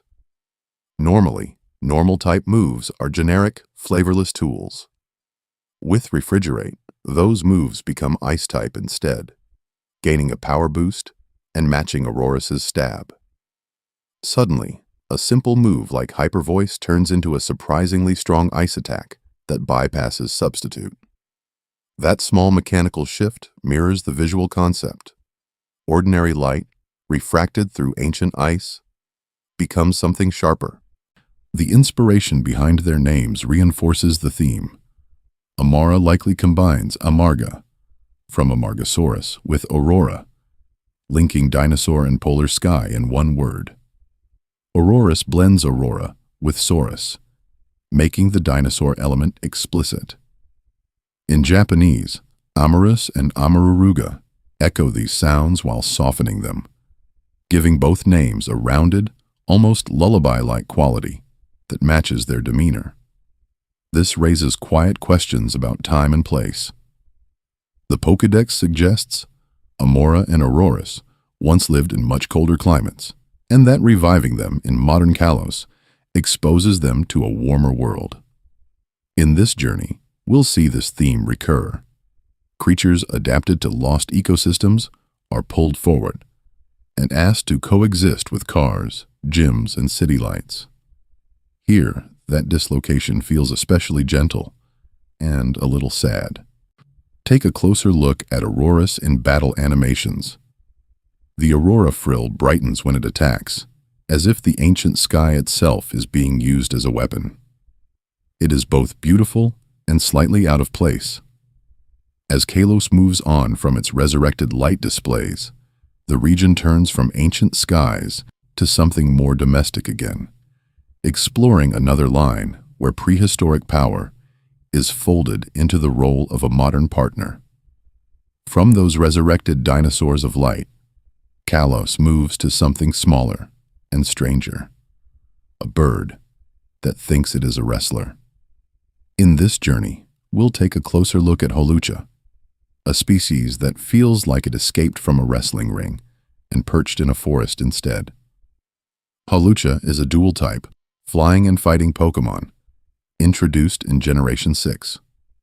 Unlike the typical early region birds, which tend to be normal and flying, this one of the strangest combinations appears immediately unusual. Aerial combat is merged with hand-to-hand striking. Because of this, Holucha sits in a narrow niche of the type chart, resisting common fighting moves while still being weak to things like electric and fairy. The inspiration behind Holucha is lucha libre, the colorful Mexican wrestling tradition. Its face has a feathered mask pattern, with sharp, contrasting colors around the eyes that resemble a stylized luchador mask. The wings drape down like a cape when it stands still, then spread dramatically in battle animations, as if it is about to leap from the top rope. That small detail makes the species feel more like a performer than a typical wild bird. Visually, Holucha is busy but controlled. Bright greens, reds, and whites echo both tropical birds and the bold palette of wrestling costumes. The chest is broad and humanoid, the legs are short and planted, and the feathers form shapes that look like boots and gloves. Official artwork often freezes it in mid-gesture, arms out, one leg lifted, as though a mid-air grapple has been paused for inspection. The stillness of that art contrasts with how kinetic its concept is meant to be. Mechanically, the flying and fighting typing gives Holucha some interesting roles in battle. It is a fast physical attacker, with access to high jump kick and acrobatics, but its signature move, Flying Press, is especially unusual. Flying Press is a fighting type move that also deals flying type damage at the same time, effectively carrying two type interactions in one strike. This raises quiet questions about how the type system is modeled in-universe. Is Holucha performing a move, or a stunt that the type chart then has to interpret? The name Holucha is straightforward once it is broken apart. Hawk signals the bird of prey element, while lucha references lucha libre directly.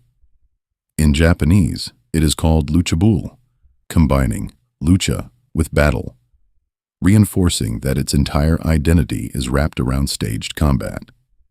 That naming pattern keeps the concept very clear. This is not just a bird that fights, it is a bird that wrestles. Within the lore, this leads to a quiet, almost humorous idea. Here is a wild animal that has, at some point, adopted a human performance art as its natural fighting style. Wrestling holds and showy poses become instinct rather than choreography. The line between sport and survival blurs. Just as earlier, Kalos designs blurred the line between fossil and household partner. From Holucha's ring-like arenas, Kalos will soon move to another creature whose power is expressed through ritual and spectacle rather than brute force alone. From Holucha's theatrical entrances, Kalos shifts to a much smaller performer. Deden appears not in the ring, but on the sidelines, like a quiet mascot watching the main event. It is one of the region's designated electric rodents, a compact creature with round cheeks, a simple oval body, and a typing that reflects Kalos's new fairy tale energy. Electric and fairy, together in one tiny frame.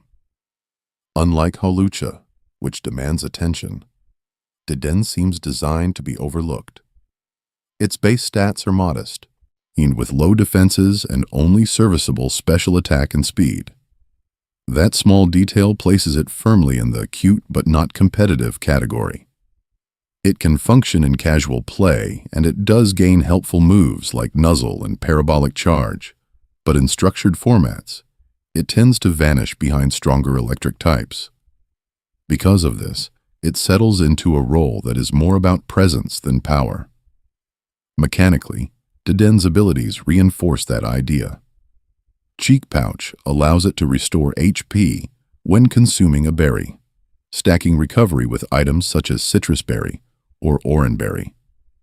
Pickup, its other common ability, quietly gathers discarded items after battles. Neither ability turns it into a sweeper. Instead, both suggest a forager, a scavenger, a little mascot that lives on the edges of conflict, collecting leftovers and snacking between encounters. Visually, the design leans into that harmless charm. Deden's whiskers extend into thin, antenna-like structures, implying that it can transmit or receive electrical signals, like a tiny living radio tower. Its tail ends in a shape reminiscent of an electrical plug, a very direct visual metaphor that connects it to man-made power sources in a way Pikachu only implies. The color scheme mixes warm oranges on the body with dark brown ears and tail, creating a soft, toasted look that feels more like a plush toy than a wild rodent. The inspiration behind its name is also unusually transparent. Deden comes from Deten, an onomatopoeia in Japanese that evokes the sound or suddenness of an electric shock, combined with dormouse, a small, sleepy rodent. In Japanese, the species is still called Deden, with almost no change. That choice emphasizes sound symbolism over translation. The name is meant to be heard, like a little zap, rather than decoded. In this journey, we'll notice that every generation repeats a familiar pattern. A Pikachu-adjacent Pokémon, introduced early, often small, round, and marketable. Kalos gives Deden this position, but also places it in the anime as Bonnie's companion in the XY series, where it often rides in her bag or in Clement's arms. It rarely battles with high stakes. It mostly reacts, observes, and provides small emotional beats. This raises quiet questions about what it means, in universe, to resemble a global icon like Pikachu. Within the fiction, Deden is not a clone. It is simply another species that happens to share a silhouette and typing. Outside the fiction, it functions as an echo of that original mascot, a reminder that even fame has gentle, regional reflections. From this quiet electric mouse, Kalos will move on to other fairy-touched forms, where the new typing shapes not just mascots, but myths. From that small electric echo of Pikachu, the Kalos Pokédex shifts into something denser and more mineral.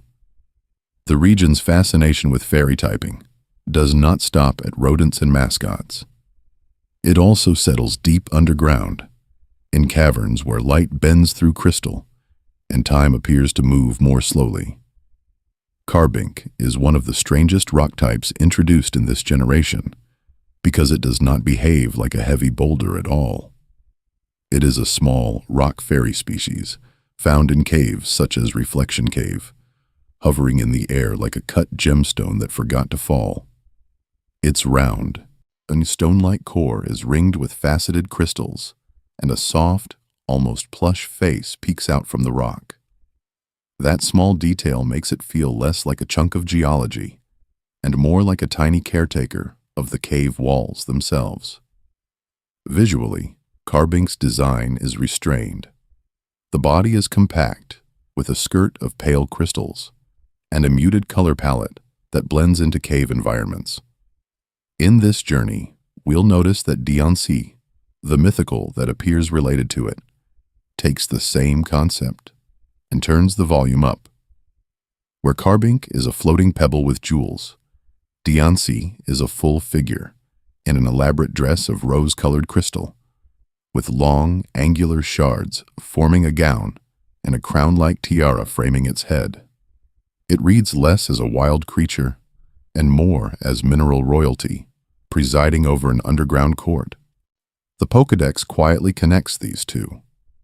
Several entries state that Diancie is born when a Carbink undergoes a sudden mutation, compressing carbon in its body into a diamond-like form. Unlike standard evolution lines, there is no level, item, or friendship condition. It is simply described as an extremely rare, almost spontaneous transformation within the species. Because of this, Carbink sits in an unusual space. Officially a basic, non-evolving Pokémon, yet with in-universe lore that hints at a remote chance of becoming a mythical being.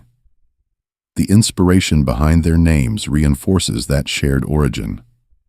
Carbink combines carbon, the element behind both coal and diamond, with blink, suggesting sparkle and brief flashes of light in a dark cave. Diancie blends diamond with fancy, emphasizing both its gemstone nature and its ornate appearance. Their Japanese names, Melicie and Diancie, keep the jewel emphasis, with Melicie likely referencing mercy or mélèze, less directly, but still sounding delicate and crystalline. The language around both species leans toward refinement, precision, and cutstone. This raises quiet questions about status in the Pokémon world. If a common cave-dwelling Carbink can, in vanishingly rare cases, become Diancie, does that change how trainers and researchers treat the species as a whole? A cluster of Carbink in a grotto might be seen as ordinary, even expendable, until one is recognized as a potential mythical. The games never depict this process, so it remains abstract, but the implication is there. Hidden among countless small stones, one might secretly be a legendary gem in waiting. As Kalos continues to explore fairy-type mythology, the next species will take this idea of hidden potential in a different direction, shifting from mineral quartz to something far more organic. From hidden gems in stone, Kalos shifts to something much softer, a line of dragons that appears to melt rather than roar. In this journey, we'll move from hard mineral quartz to the region's designated pseudo-legendary, which, at first glance, looks more like a dropped jelly candy than a final boss. Gumi, Sliggoo, and Gudra form Kalos's high-stat dragon line, filling the same mechanical niche as Dragonite or Salamence from earlier generations.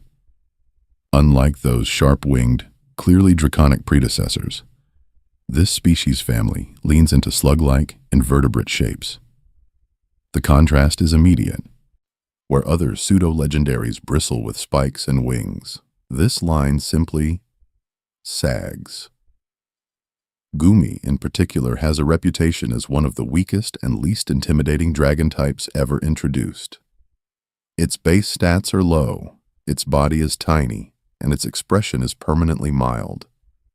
That small detail changes the whole reading of the line. It does not look like a creature that will one day rival legendary Pokémon. It looks like something that would need help crossing a sidewalk. Despite this, the evolution into Gudra never fully abandons that softness. Sliggoo stretches Gumi's blob form into a semi-snail-like body, with a suggestion of a shell ridge and a more upright posture, but it still appears half melted at the edges. Gudra then completes the line with a tall, vaguely draconic frame, a long tail, limb-like arms, and a more defined head crest. Yet even here, everything is rounded, drooping, and coated in slime. Visually, the design emphasizes fluidity and gentleness rather than armor. Gumi is almost featureless. 2 small horn nubs, simple eyes, and a pastel color palette. Sliggoo's eyes appear half-lidded, as if perpetually drowsy, and its body curves in a loose S shape, reminiscent of a relaxed slug. Gudra's antennae hang down like wet ribbons, and its body trails goo along its arms and tail, often depicted as dripping in official art. For a species with such high stats, it looks remarkably huggable. The naming pattern reinforces this concept. Gumi is a straightforward blend of goo and a diminutive ending, already signaling softness.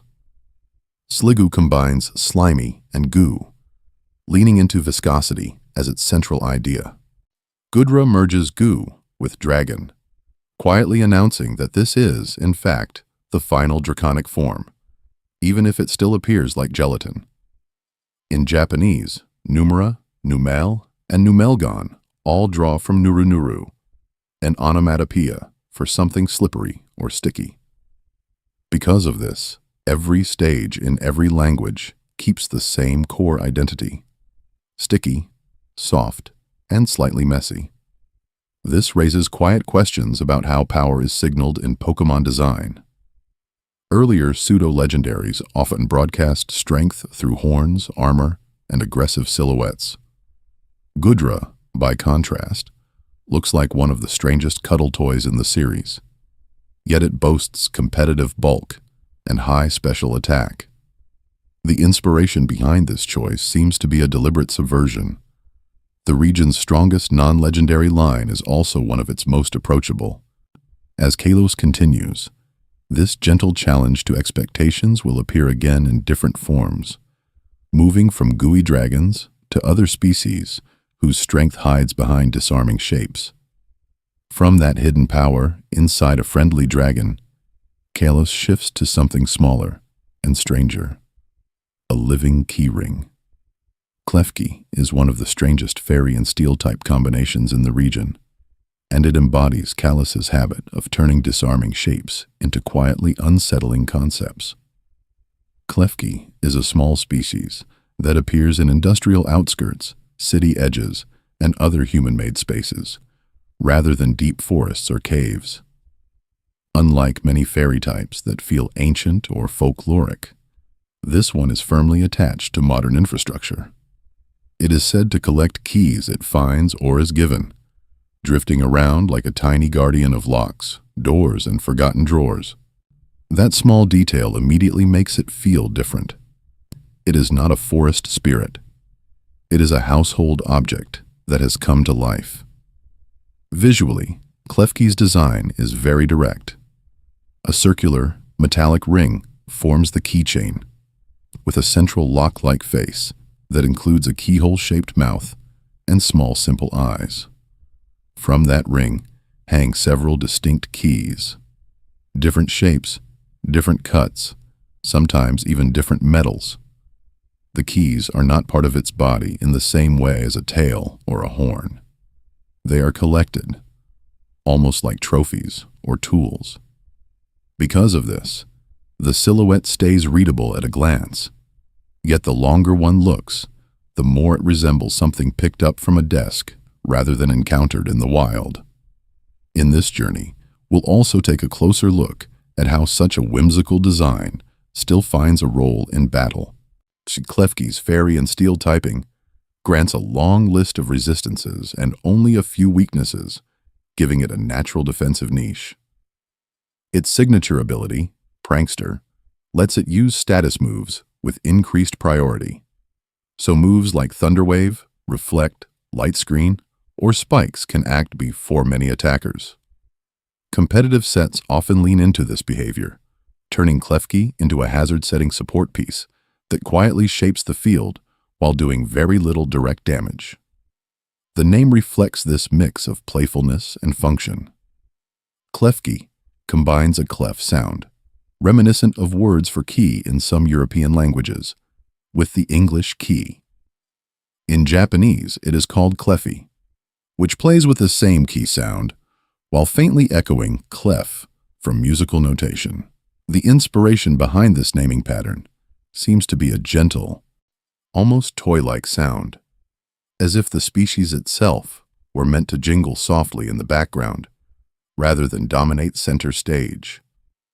This raises quiet questions about the boundary between tools and creatures in the Pokemon world. If a key ring can be a fairy type, what does that imply about every other object on a nightstand or in a pocket? People in Kalos might grow attached to a particular set of keys, not only for sentimental reasons, but because the ring itself could be a partner. Later, object-based species will continue this idea in different directions, suggesting that in this world, almost any familiar object has the potential to blink, hover, and quietly join the party. From familiar keys, the Kalos Pokédex shifts into something older and quieter. The sound of wind in a forest that does not quite feel empty. In this journey, we'll move from metal rings to hollow wood and take a closer look at a line where the natural and the supernatural are fused into a single, uneasy shape. Phantump appears first, a small ghost and grass-type species that resembles a possessed tree stump with a tiny mask-like face. Unlike many early root ghost types, which tend to lean into cartoonish spookiness, this design is understated. Two curved branches form horn-like shapes, its eyes glow softly, and a wisp of spectral smoke rises from the hollow trunk. It is one of the strangest combinations in Kalos, a dead tree but also a living child. That impression is not accidental. The Pokédex describes Phantump as the spirit of a child who died in the forest, now inhabiting a rotting stump. That small detail quietly makes this one of the darker pieces of Pokemon lore in the entire generation. It implies a specific history, a specific loss instead of a vague, restless soul. Because of this, every Phantump encountered is not just a woodland creature, but a story that has already ended once. Visually, its evolution Trevenant pushes the same concept into something larger and more imposing. Trevenant stands like a twisted tree person, with long branch arms, a single red eye peering out from a hollow head, and the roots that resemble legs. The design keeps the idea of a stump, but stretches it into a full silhouette, somewhere between a forest spirit and a haunted scarecrow. It looks threatening. It is meant to. Yet the lore complicates that first impression. Several Pokédex entries describe Trevenant as fiercely protective of its forest home. It can control trees and roots to trap those who would harm the woods. But it also guides lost travelers safely out. This raises quiet questions about how morality works for a ghost type that is both executioner and escort, depending on the intruder's intent. The inspiration behind their names reinforces this dual nature. Phantump combines phantom and stump, a simple fusion that states the concept directly. Trevenant merges tree with revenant, a term for a returned spirit, hinting that this is not just any ghost, but one that has come back with purpose. In Japanese, bokure blends boku, a word that can suggest tree or wood, with rei, meaning spirit, while orot echoes o for large, and rot or root, again tying decay and wood together. Taken as a line, Phantump and Trevenant form a small narrative about what happens after loss in the Pokemon world. A child's death becomes a forest guardian. Tragedy is not erased, but redirected into protection. The same branches that might seize a lumberjack will gently part for a harmless traveler. In a region filled with fairy tales and ornate cities, this quiet story of haunted stumps suggests that even in Kalos, the deepest power still belongs to the woods. And the next grass-type spirit in the decks will carry that theme in a very different direction. From haunted stumps, the Kalos decks shifts into something a little more seasonal. The next grass-type spirit does not guard an ancient forest so much as it wanders through an eternal Halloween night. Pumpkaboo and Gorgeist are ghost and grass together, a hybrid concept that turns a simple pumpkin into a wandering lantern for lost souls. Unlike Trevenant's looming tree form, this line is rounded, decorative, and almost cute at first glance. That small detail already changes the mood. Pumpkaboo's body is a carved pumpkin with a glowing face, while its upper half appears more like a small ghost, wearing hair made of curling vines. Gorgeist stretches this idea out into a long, flowing shape, like a costume someone might wear in a parade. The inspiration behind both is very direct. The classic jack-o'-lantern, with its mix of warmth and unease. Mechanically, this species is one of the strangest in Kalos. Both stages appear in 4 distinct sizes: small, average, large, and supersize. In this journey, Nash will quietly take a closer look at what that means, because the games do not treat these as simple cosmetic variants. As the size increases, base stats shift. Smaller forms gain speed and lose bulk, while the larger ones trade that agility for higher HP and physical resilience. It is the same Pokemon, but its body type quietly nudges its role in battle. Visually, the sizes are handled with more nuance than a single-scale slider. Small Pumpkaboo looks almost handheld, with a compact pumpkin and short vine hair, while the supersized version has a much taller, almost looming silhouette. Gorgeist exaggerates this even further. The long hair-like vines drape differently, and the torso stretches so that the supersized form feels closer to a street decoration than a forest creature. Because of this, the glowing faces take on different personalities, from impish in the smaller forms to gently ominous in the largest. Name origins reinforce the Halloween theme. Pumpkaboo combines pumpkin with the simple ghost sound boo, a childlike way of naming a haunting. Gorgeist blends gourd with Geist, the German word for spirit or ghost, giving the evolution a slightly more formal tone.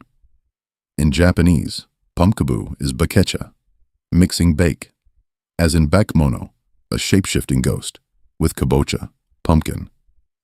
Gorgeist becomes pumpkin, again tying pumpkin imagery to an otherworldly presence. This raises quiet questions about a species where individuals can naturally vary so much in size.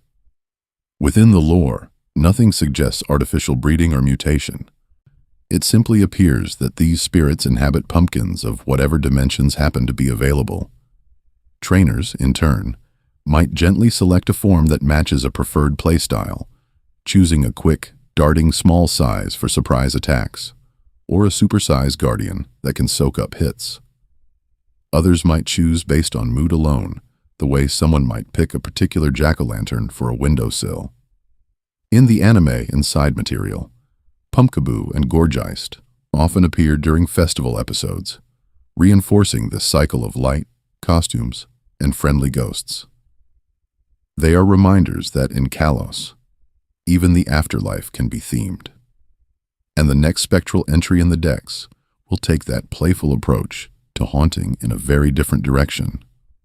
From those festive, floating gourds, the Kalos deck shifts into something much heavier and colder. The next line trades candles and costumes for compact ice and moving glaciers, showing how even a simple ice type can blur the border between creature and environment. Bergmite is introduced as a small iceberg-like ice-type Pokemon, a fragment of frozen mass that has somehow decided to walk. Unlike many small ice species that lean toward cuteness or fluff, this one arrives as a solid chunk, It is described in the decks as clinging to larger bodies of ice, as if it already understands that its future is to become part of something bigger and heavier. Visually, Bergmite carries a crystalline ice cap that looks almost like a jagged helmet resting on a rounder body. The translucent blue spikes suggest freshly broken ice, while the face peeks out from under the overhang, giving the impression of a creature half buried in its own element. That small detail makes Bergmite feel less like an animal wearing armor and more like a living chip of a glacier that has grown eyes and legs. When it evolves into Avalugg, the concept scales up dramatically. Avalugg resembles a large, flat-topped glacier, a full iceberg that has chosen to stand. Its back forms a broad, horizontal platform, with deep cracks and plate-like segments running across the surface. Because of this, the design immediately suggests function. A surface to stand on? A battlefield? A moving platform crossing a frozen sea at a very slow, very deliberate pace. In terms of stats, Avalugg's high defense and low speed reinforce that image. It appears in battle as one of the strangest extremes in Kalos, a physical wall that can shrug off hits but rarely moves first. The numbers match the silhouette. It does not dart or pounce. It endures. In this journey, we'll keep seeing Kalos designs where the stats spread and visual concept are tightly linked, and Avalugg is a clear example of that design philosophy. The etymology supports this weighty identity. Bergmite combines iceberg with mite, a small creature, emphasizing a tiny shard of something massive. Avalugg blends avalanche with lug, a term for hauling something heavy. The Japanese names, Kachikoru and Kribas, lean into the sound of hard, cracking ice and cold storage, again centering mass and chill, rather than speed or elegance. This raises quiet questions about how Avalugg functions in its own world. Official art and animations sometimes show smaller Pokémon perched on its cracked plate-like back, almost as if it were a natural fairy.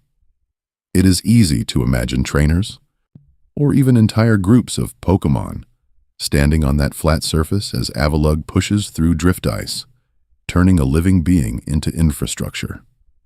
At that point, the line between creature and landscape becomes uncertain. Is Avalugg a partner, a vehicle, or a piece of terrain that happens to have a face? The idea of battles taking place upon its back suggests all three at once. And as the Kalos Dex moves on to other ice and rock forms, this question of where the battlefield ends and the Pokémon begins will keep quietly returning.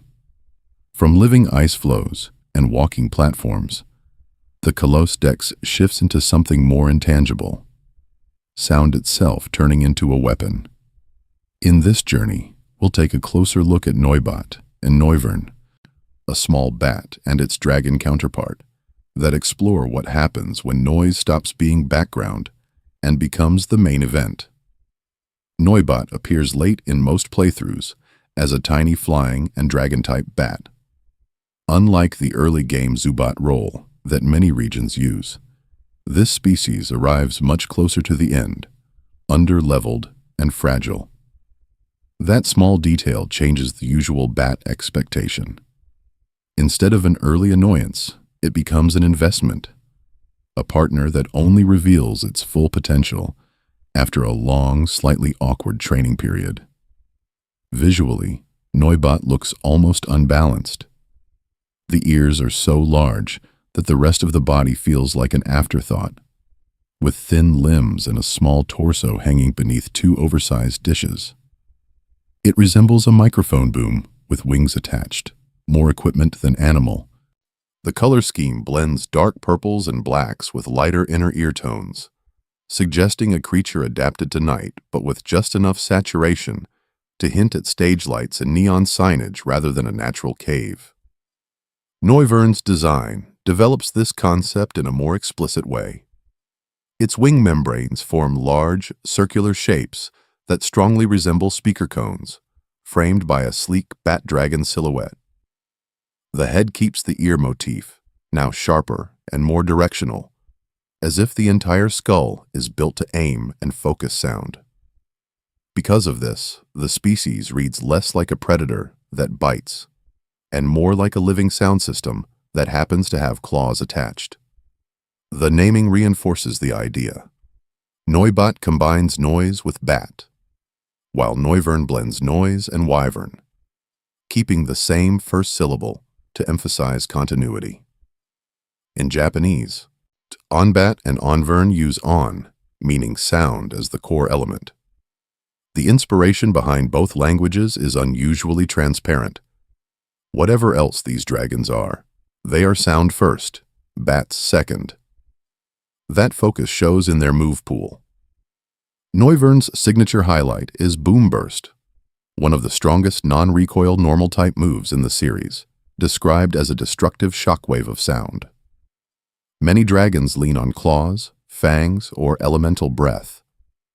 This one defeats opponents by turning volume into pressure.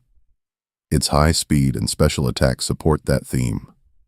It strikes first, from a distance, with attacks that might not even require direct contact. This raises quiet questions about everyday life, in a world where a loud noise can break stone. Pokédex entries mention ultrasonic waves, shattering boulders, and confusing prey. In a setting with Neuvern roosting near cities, noise pollution stops being a metaphor and becomes a structural concern. Quiet zones, soundproof materials, and abilities like soundproof suddenly feel less like flavor and more like infrastructure. As the Kalos Dex continues into other dragons and late-game threats, this idea of intangible forces, sound, light, aura, taking on physical weight, will keep appearing in different forms. Sound becomes structure in Kalos, and light does as well, but another quiet force arrives in this region: affection. One of the clearest symbols of that shift is Sylvian, the fairy-type evolution of Eve, that appeared almost as a message about where the series was heading. Before X and Y even released, this single species stood in promotional art as a soft announcement that a new typing existed at all. Unlike most evolutions that simply appear with a new stone or stat spread, Sylvian's reveal functioned as a kind of puzzle. Fans could see the pastel ribbons and gentle expression, but its type was withheld at first. It did not look like a traditional elemental concept. It did not resemble fire, water, or electricity. Because of this, the community spent months guessing, while Game Freak quietly used that suspense to ease players toward the idea of Fairy as a full competitive presence. In the finished games, Sylvian's evolution method reinforces that theme of emotional shift. Eevee does not evolve with a stone here. Instead, it must reach high affection in Pokémon Amy or Pokémon Refresh and know at least one fairy-type move. Affection is not the same as friendship. It is a visible, an interactive bond that appears in minigames and battle bonuses. That small detail ties Sylvian's transformation to active care and attention, not just time spent in the party. Visually, Sylvian is designed to make that bond feel tangible. Its body is mostly white and pale pink, with blue eyes and soft color accents that avoid sharp contrast. The most distinctive feature is the set of ribbon-like feelers, which the lore describes as being able to read and soothe emotions. In the anime, these feelers wrap around trainers and other Pokémon in a way that looks almost like a physical version of comfort. It is one of the strangest cases where a decorative accessory in a design doubles as a sensory organ. The inspiration behind its name quietly reinforces this airy, intangible quality. Sylvian comes from Sylph, a mythological air spirit, combined with the Eon ending shared by all evolutions. In Japanese, Nymphia refers to a nymph, another gentle, nature-associated spirit. Both terms suggest something light, elusive, and slightly otherworldly, which fits a type that arrived to rewrite long-standing type charts with a soft touch. This calm, comforting aesthetic contrasts with Sylvian's actual performance in battle. Fairy-type attacks, like Moonblast, combined with a high special defense, turned it into a reliable answer to dragons that once dominated competitive formats. Suddenly, the species that had felt nearly untouchable in previous generations could be disarmed by this pastel ribbon Pokémon. That contrast between appearance and impact is subtle, but it reshaped team building in a lasting way. As the Kalos Dex moves forward into other fairy types and their interactions with dragons and dark types, this raises quiet questions about how much of the region's balance is built on these hidden emotional mechanics, rather than just raw stats and moves. As Kalos leans so heavily on emotions and unseen bonds, it feels natural that its signature mechanic is built on the same idea. Mega Evolution appears as a kind of temporary awakening, a form that exists only for a short time in battle, and only when a trainer and Pokémon share a strong enough connection to trigger it. Unlike traditional evolution, which is permanent and usually tied to level or items, Mega Evolution requires two specific tools: a Megastone for the species and a Keystone for the trainer. The transformation is brief. When the battle ends, the Pokémon quietly returns to its original form. That small detail makes it feel less like growing up and more like putting on a ceremonial mask, worn only when conflict demands it. In this journey, we'll take a closer look at how this plays out with individual Kalos-linked species. Mega Gardevoir, for instance, gains an even higher special attack and, in later games, leans into its fairy typing as a kind of protective, almost bridal figure.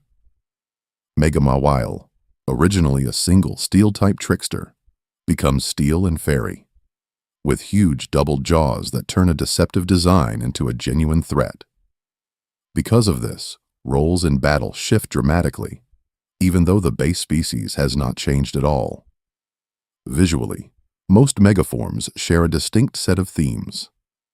Designs become more elaborate, with extra spikes, frills, flowing hair, or glowing lines that suggest stored power finally unleashed. Mega Gardevoir's dress expands into a full gown, while Mega Mawile's jaws multiply and stretch behind it, almost comically large.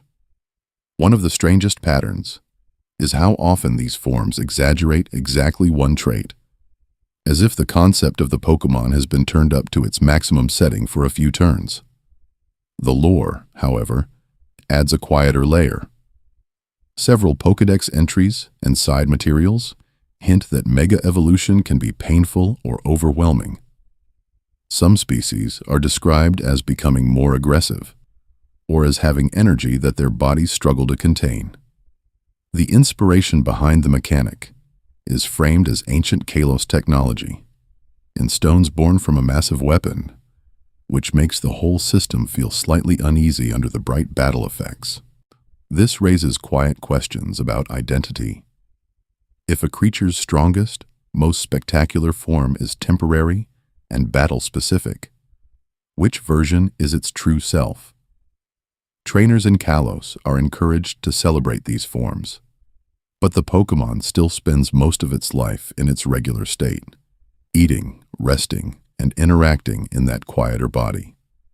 It is a kind of performance, repeated every time the keystone shines. As later routes introduce more mega-capable species and even NPCs who reject or embrace the practice, the region slowly suggests that not every partnership will answer those questions in the same way. And the next set of Kalos Pokémon shows how that tension plays out in everyday battles. And that question of how power should be shared between partners appears again in a quieter mechanic. The decision in Kalos to add an entirely new type, For the first time since Dark and Steel in the second generation, the type chart itself changed, and it did so with a name that sounds gentle enough to ignore. Fairy. On the surface, a fairy type sounds like decorative background lore rather than a structural pillar of battle balance. Yet X and Y use it very deliberately to pull dragon types down from their dominant position. In earlier generations, dragon attacks were resisted by almost nothing, and the species that carried them often had excellent stats. Because of this, late-game teams and competitive formats tended to orbit around a small group of powerful dragons. A soft counter was not enough. The chart needed a hard answer. So Fairy arrives with a kind of quiet firmness. Several existing species are reinterpreted to fit it, which is one of the strangest forms of retroactive design in the series. Gardevoir, once a pure psychic type, gains Fairy and suddenly resists the dark moves that used to threaten it. Azumarill, previously an overlooked water type, becomes water/fairy and turns into a serious physical attacker, thanks to huge power and a new set of resistances. That small detail of a changed label rewrites their roles without altering their basic shapes. At the same time, Kalos introduces fairy natives that embody the concept from their very first appearance. Flabébé is permanently holding a flower, almost more accessory than body. Sylveon, the new evolution, is covered in pastel ribbons that move like extra limbs. Visually, these designs lean into light colors, sparkles, petals, and flowing shapes, often framed with hearts or misty particle effects. The inspiration behind many of them sits somewhere between European fairy tale creatures and modern, cute mascot aesthetics. Yet the contrast between that softness and their performance in battle is intentional. Fairy is offensively strong against dragon, dark, and fighting, three types that had accumulated many threatening attackers. Defensively, it resists fighting, bug, and dark, and is outright immune to dragon. In practical terms, this means that a small pink creature can switch in on an outrage from a pseudo-legendary dragon and take no damage at all. The type chart is quietly telling an entirely different story than the color palette suggests. This raises quiet questions about how power is framed. A type themed around charm, beauty, and mythical guardians becomes one of the game's most precise balancing tools. In this journey, there will see fairy moves like Moonblast and Play Rough, turning up on teams that might otherwise feel very utilitarian.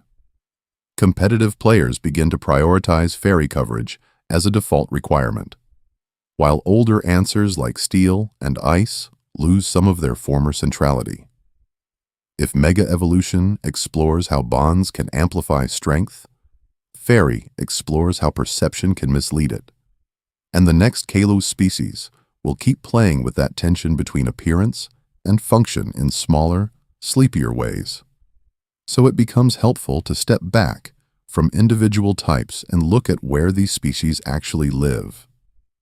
Kalos is structured almost like a quiet museum of habitats, and in this journey, we'll move through them as slowly as the camera pans in the overworld. The earliest routes, like Route 2 and Sandalune Forest, establish this tone immediately. Unlike Kanto's Route 1, which feels almost empty, Route 2 already mixes regional birds like fletchling with invertebrates such as scatterbug. That small detail makes the region feel more curated. Fletchling's gentle chirping and scatterbug's sleeping, low-to-the-ground presence suggests that even the tutorial grass is a functioning ecosystem rather than a hallway. Sandalune Forest echoes Viridian Forest on purpose, but with softer edges.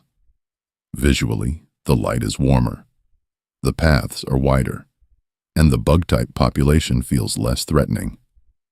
Scatterbug appears again, alongside species like Caterpie's Kalos counterparts, as if the designers are quietly reminding players of the original idea while updating it for a calmer, more ornamental region. Because of this, early game catching becomes less about survival and more about collecting small, decorative pieces of fauna. Then the camera eventually widens into Lumiose City, the central hub. The inspiration behind its layout is very clearly Paris, with boulevards radiating from a central tower and distinct avenues of commerce, fashion, and technology. Around this urban core, Pokémon like Furfrou and Helioptile appear in nearby routes and plazas. Furfrou, a poodle that can be trimmed into multiple styles, mirrors the city's focus on customization and image. Helioptile, a small electric/normal reptile that uses sunlight, quietly links cutting-edge power with something as old as photosynthesis. More rural areas pull the camera back again. Route 12, with Skiddo and Gogoat, functions almost like an interactive farm. These grass-type goats are not only catchable species. In the city, Gogoat also appears as rideable transport. That small detail blurs the line between partner, livestock, and public transit, and it turns Route 12 into a subtle origin story for an urban service. Far to the north, Frost Cavern gives Bergmite a home that finally feels suited to its design. The icy platforms, drifting snow, and muffled soundscape emphasize that this is a species built to sit, endure, and slowly grow into Avalug's glacial bulk. The habitat explains the body. Fairy-type placement reinforces these themes. Around Parfum Palace and the fragrant Route 4 gardens, Flabébé and its evolutionary line appear among carefully arranged flowers, making fairy energy feel like an extension of horticulture and aristocratic taste. Near Lavere City, ghost and grass types cluster together in swampy half-lit forests, so that Phantump and Trevenant turn the woods themselves into haunted architecture. This raises quiet questions about how many decorations in Kalos might once have been alive. Even when players rush through these routes, each patch of grass quietly holds its own community, with daily cycles, hidden hordes, and weather-linked encounters. The map looks flat, but every tile is occupied. From here, the individual Kalos Pokémon begin to make more sense when placed back into these specific corners of the region, and the next species will keep tying their behavior to these sleepy backdrops in even smaller ways. In that same spirit, the Kalos gyms feel less like isolated battle facilities and more like curated galleries for the region's own species. In this journey, we'll move quietly from Santaloon to Snowbell and notice how each leader's team selects a few Pokémon to stand in for entire habitats. The progression begins gently with Viola in Santaloon City, a bug-type specialist whose arena is styled as a photography studio. Her Vivillon is one of the clearest early signals that this generation is interested in visual variation.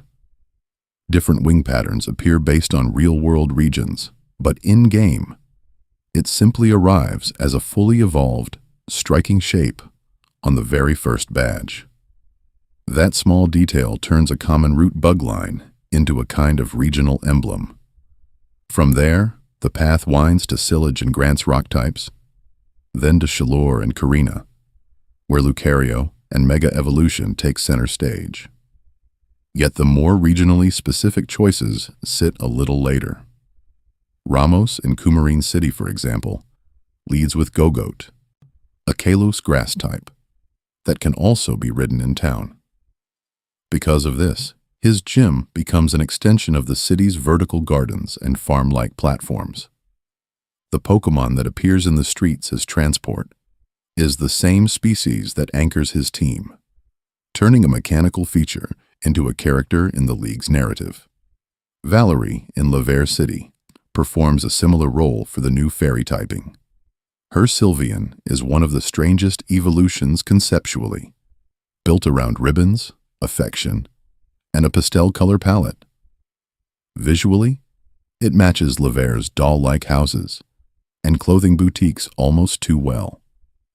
The inspiration behind the town's fashion theme and the type's soft, protective lore converge in a single evolved form, presented as the definitive fairy for the region. Later leaders, such as Clement in Lumios and Wulfric in Snowbell, here mix older species with Kalos natives like Heliolisk and Avalug. The pattern stays consistent.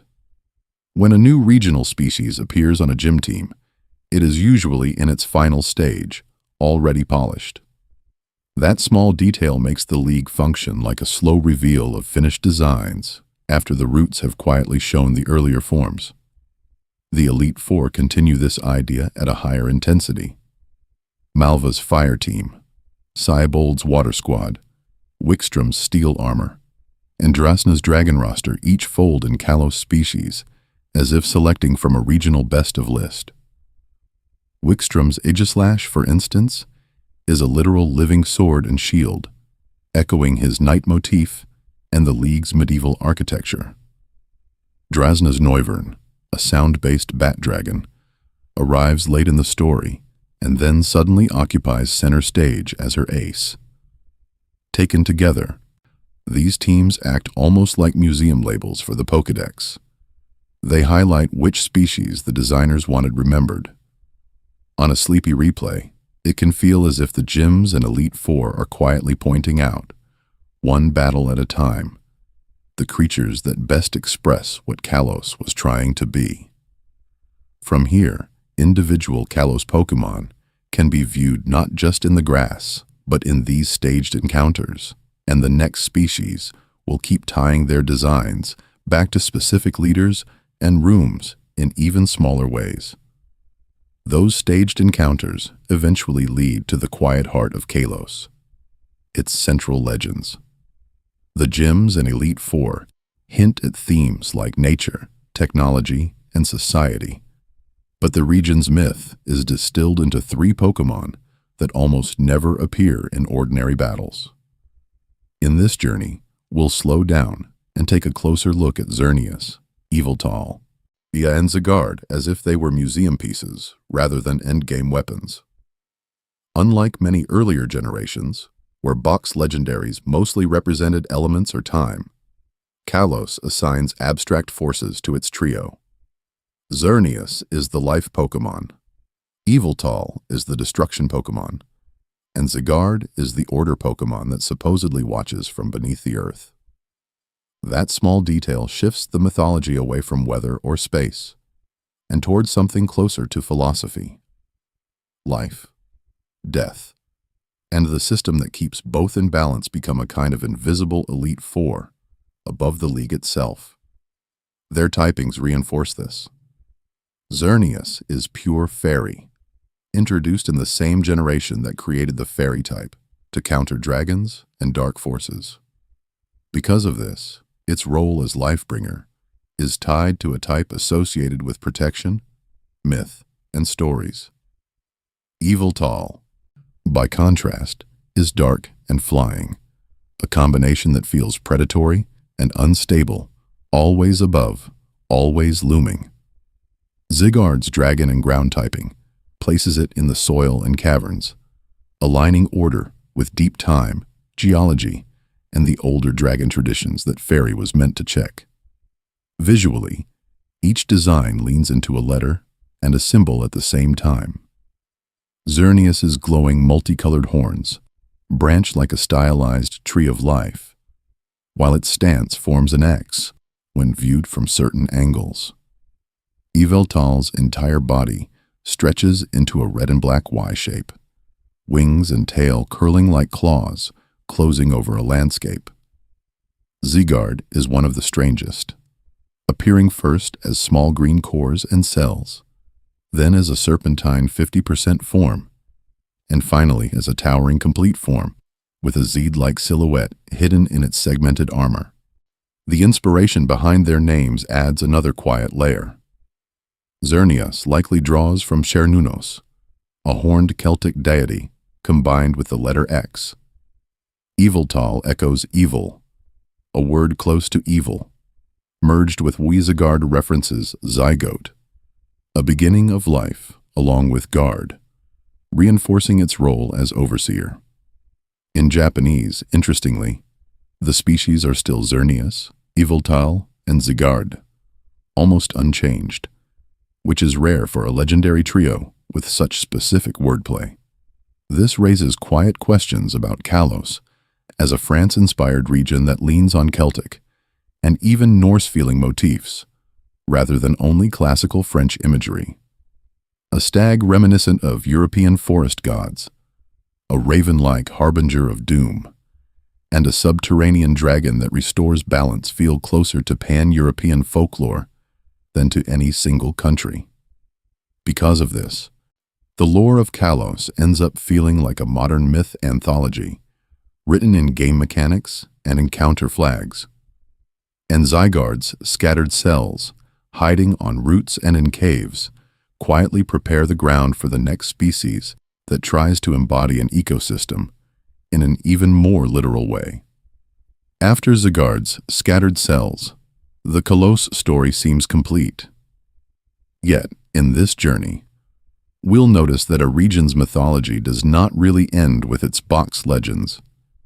It lingers in the margins, in event distributions and movie tie-ins, where two mythical species quietly attach themselves to Kalos without ever fully belonging to its main plot. Hoopa and Volcanion are both categorized as mythical Pokémon associated with this generation, but they do not appear through normal exploration. Unlike Xerneas or Yveltal, there is no route where this species waits at the end of a cave. Instead, they arrive through timed events, codes, or external distributions. That small detail changes how they are remembered.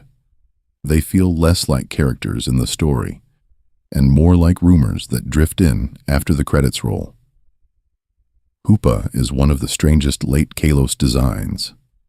In its confined form, it is a small psychic and ghost type, shaped around golden rings that float around its body. Those rings are not just decoration. The lore states that Hoopa uses them as portals, pulling objects and even other Pokémon through space. Because of this, Hoopa's behavior is often framed around mischief and theft, as if the species cannot resist testing what can be moved through its own geometry. When Hoopa becomes unbound, the concept escalates. The form shifts to psychic and dark. The body grows larger and more menacing, and the number of rings increases. Visually, it turns from a trickster sprite into something closer to a sealed demon. The inspiration behind its design pulls from genie and djinn folklore, with containers, bindings, and released power. This raises quiet questions about how much of Hoopa's personality is its own, and how much is projected by the legends that fear what it might bring through those portals. Even its name keeps the idea grounded. Hoopa in English comes from hoop, a simple word for a ring. In Japanese, the name is also Hoopa, almost unchanged. There is a kind of understated humor in a being that can distort space itself, yet is named after a playground shape. Volcanion, by contrast, is heavy and industrial. It is a fire and water type, a combination that did not exist before this species. Its body resembles a living boiler, with a large, ring-like organ on its back that functions like high-pressure piping. Steam erupts from its arms and back in attacks that combine scalding water with volcanic heat. The concept is straightforward: a walking pressure cooker. Its name follows the same pattern of transparent construction. Volcanion fuses volcano with anion, suggesting charged particles and chemical reactions. Again, the Japanese name is simply Volcanion, reinforcing that the original idea was already doing the work. In the games, both mythicals sit just outside the visible map. Their lore appears in side rooms, locked events, and external media. In the anime, Hoopa stars in a movie about summoned legends, while Volcanion is introduced in a film focused on artificial valleys and steam power. For many players, these are stories heard secondhand, long after the Elite Four are finished. They function like campfire tales about a region already visited. As we move back from the edge of myths into the main Kalos Pokédex, the next species return to more grounded forms. Small, seasonal creatures that quietly track time instead of space or steam. As those small, seasonal creatures mark time inside the games, the anime quietly asks a different question. How do these Kalos species behave when no one is checking their base stats? In this journey, we'll drift for a moment into that softer version of the region, where the same Pokémon appear less like tools for battle and more like neighbors, pets, and sometimes mirrors for their trainers. Ash's Greninja is one of the strangest examples of this shift. In the games, Greninja is already defined by speed, protean, and sharp, efficient design. In the anime, that concept is stretched into the Bond phenomenon, a special form where Greninja's body partially mirrors Ash's outfit and hairstyle. Visually, it resembles a mega evolution, but it is not triggered by a stone or a keystone. It is framed as shared focus, shared pain, and shared intent, rather than a held item. Because of this, Bond phenomenon quietly contrasts with standard mega evolution in Kalos. Megaforms are described as temporary power-ups driven by external catalysts and sometimes unstable energy. Ash Greninja, by comparison, appears when trainer and Pokémon synchronize emotionally, and it fades when that connection breaks. That small detail turns a competitive idea, stat boosts, and new moves into something that behaves more like a relationship than a mechanic. The anime does something similar with smaller companions. Deden, for instance, travels with Bonnie and is treated less as a structured team member and more as a sleepy, electric pet. It rides in pockets, snacks often, and only occasionally participates in battles. Its behavior leans into affection, dependence, and mild mischief. This portrayal makes the species feel closer to a family pet than to the standard Pikachu clone role that its design might suggest. Other Kalos Pokémon receive entire episodes that soften or complicate their Pokédex identities. Sylveon, often presented in the games as a graceful fairy-type attacker, appears in contests and everyday scenes as a comforting, ribbon-like presence that reassures other Pokémon. Gudra, whose stats suggest a bulky special tank, is shown as timid, emotional, and deeply loyal, with a backstory involving abandoned wetlands and old friends. Hawlucha, built in-game as a fast physical fighter, becomes a theatrical, justice-obsessed wrestler, practicing poses and entrances with almost ritual care. The darker lore of species like Phantump and Trevenant is also reinterpreted. In the games, Phantump is described as the spirit of a child who died in the forest, and Trevenant can trap humans who harm its woods. In the anime, these concepts are softened into stories about misunderstandings, territorial protection, and eventual friendship with human visitors. The inspiration behind their ghostly designs remains, but the focus shifts from horror to reconciliation.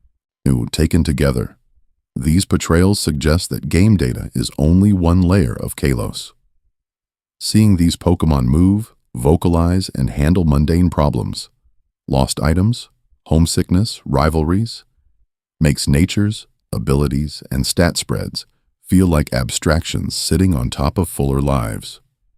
As we return to the Pokédex itself, the next species bring that contrast into focus again, moving from stage-ready partners back to creatures defined by habitats, seasons, and quiet routines.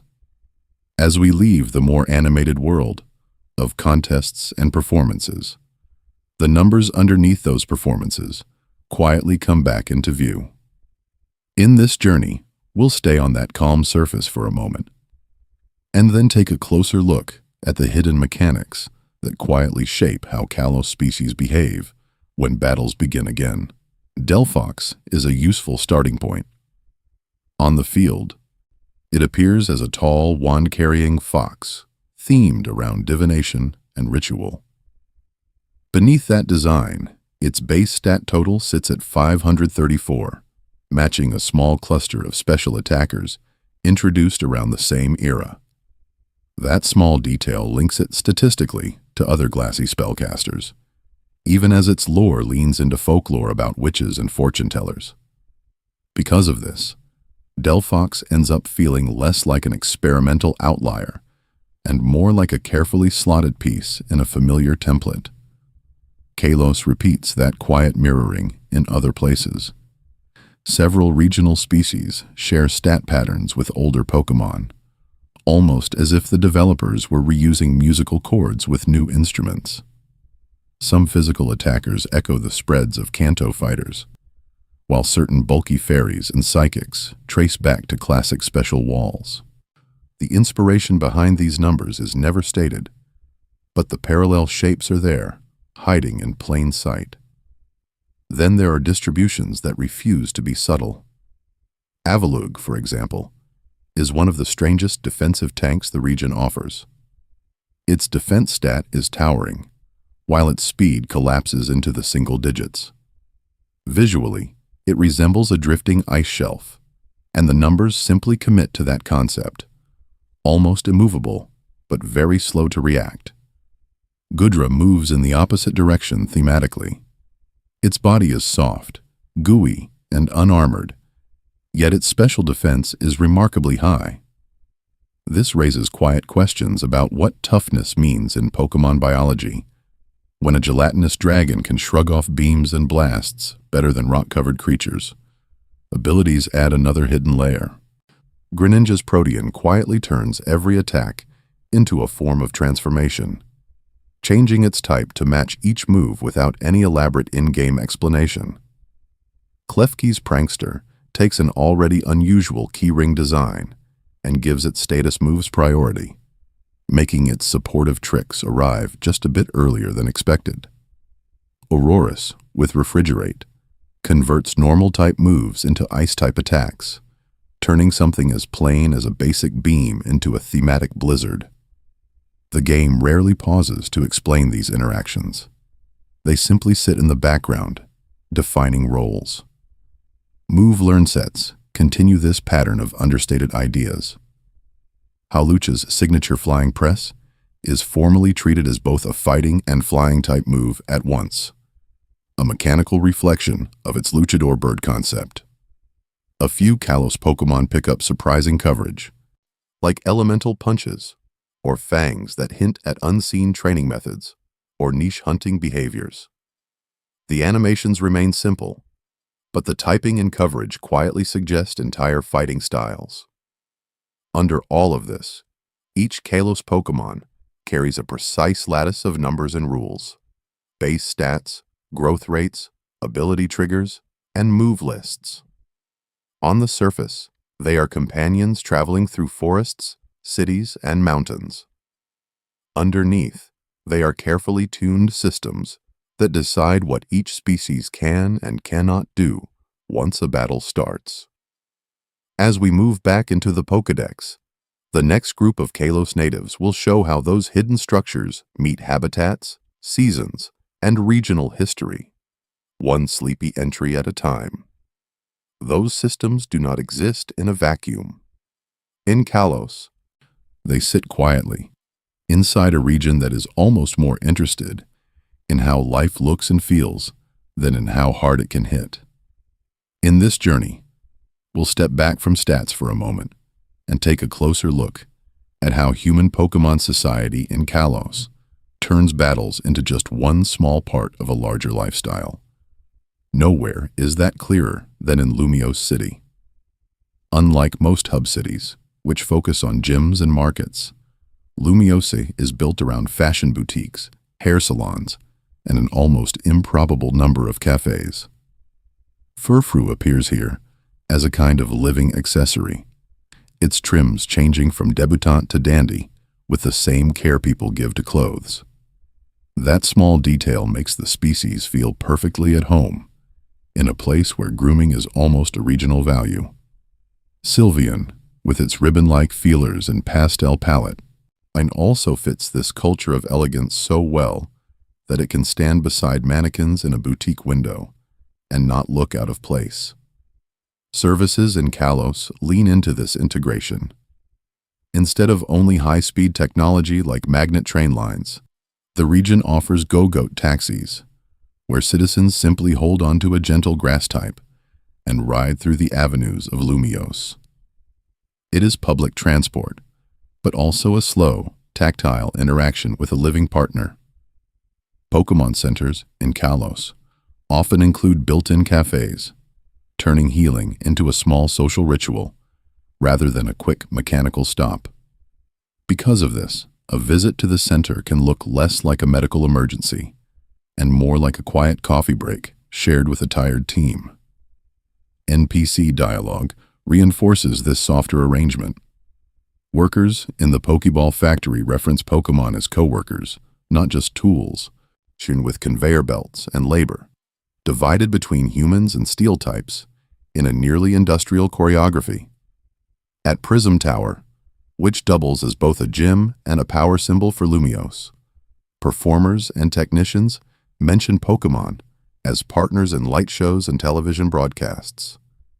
This raises quiet questions about where the line sits between employment, companionship, and performance in a world where a Heliolisk can be both a stagehand and a star.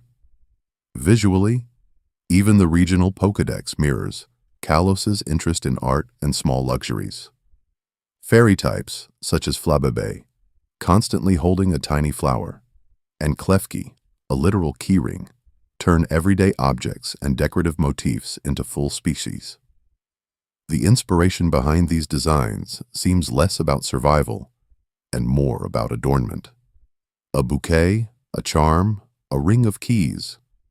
In another region, these might just be background props.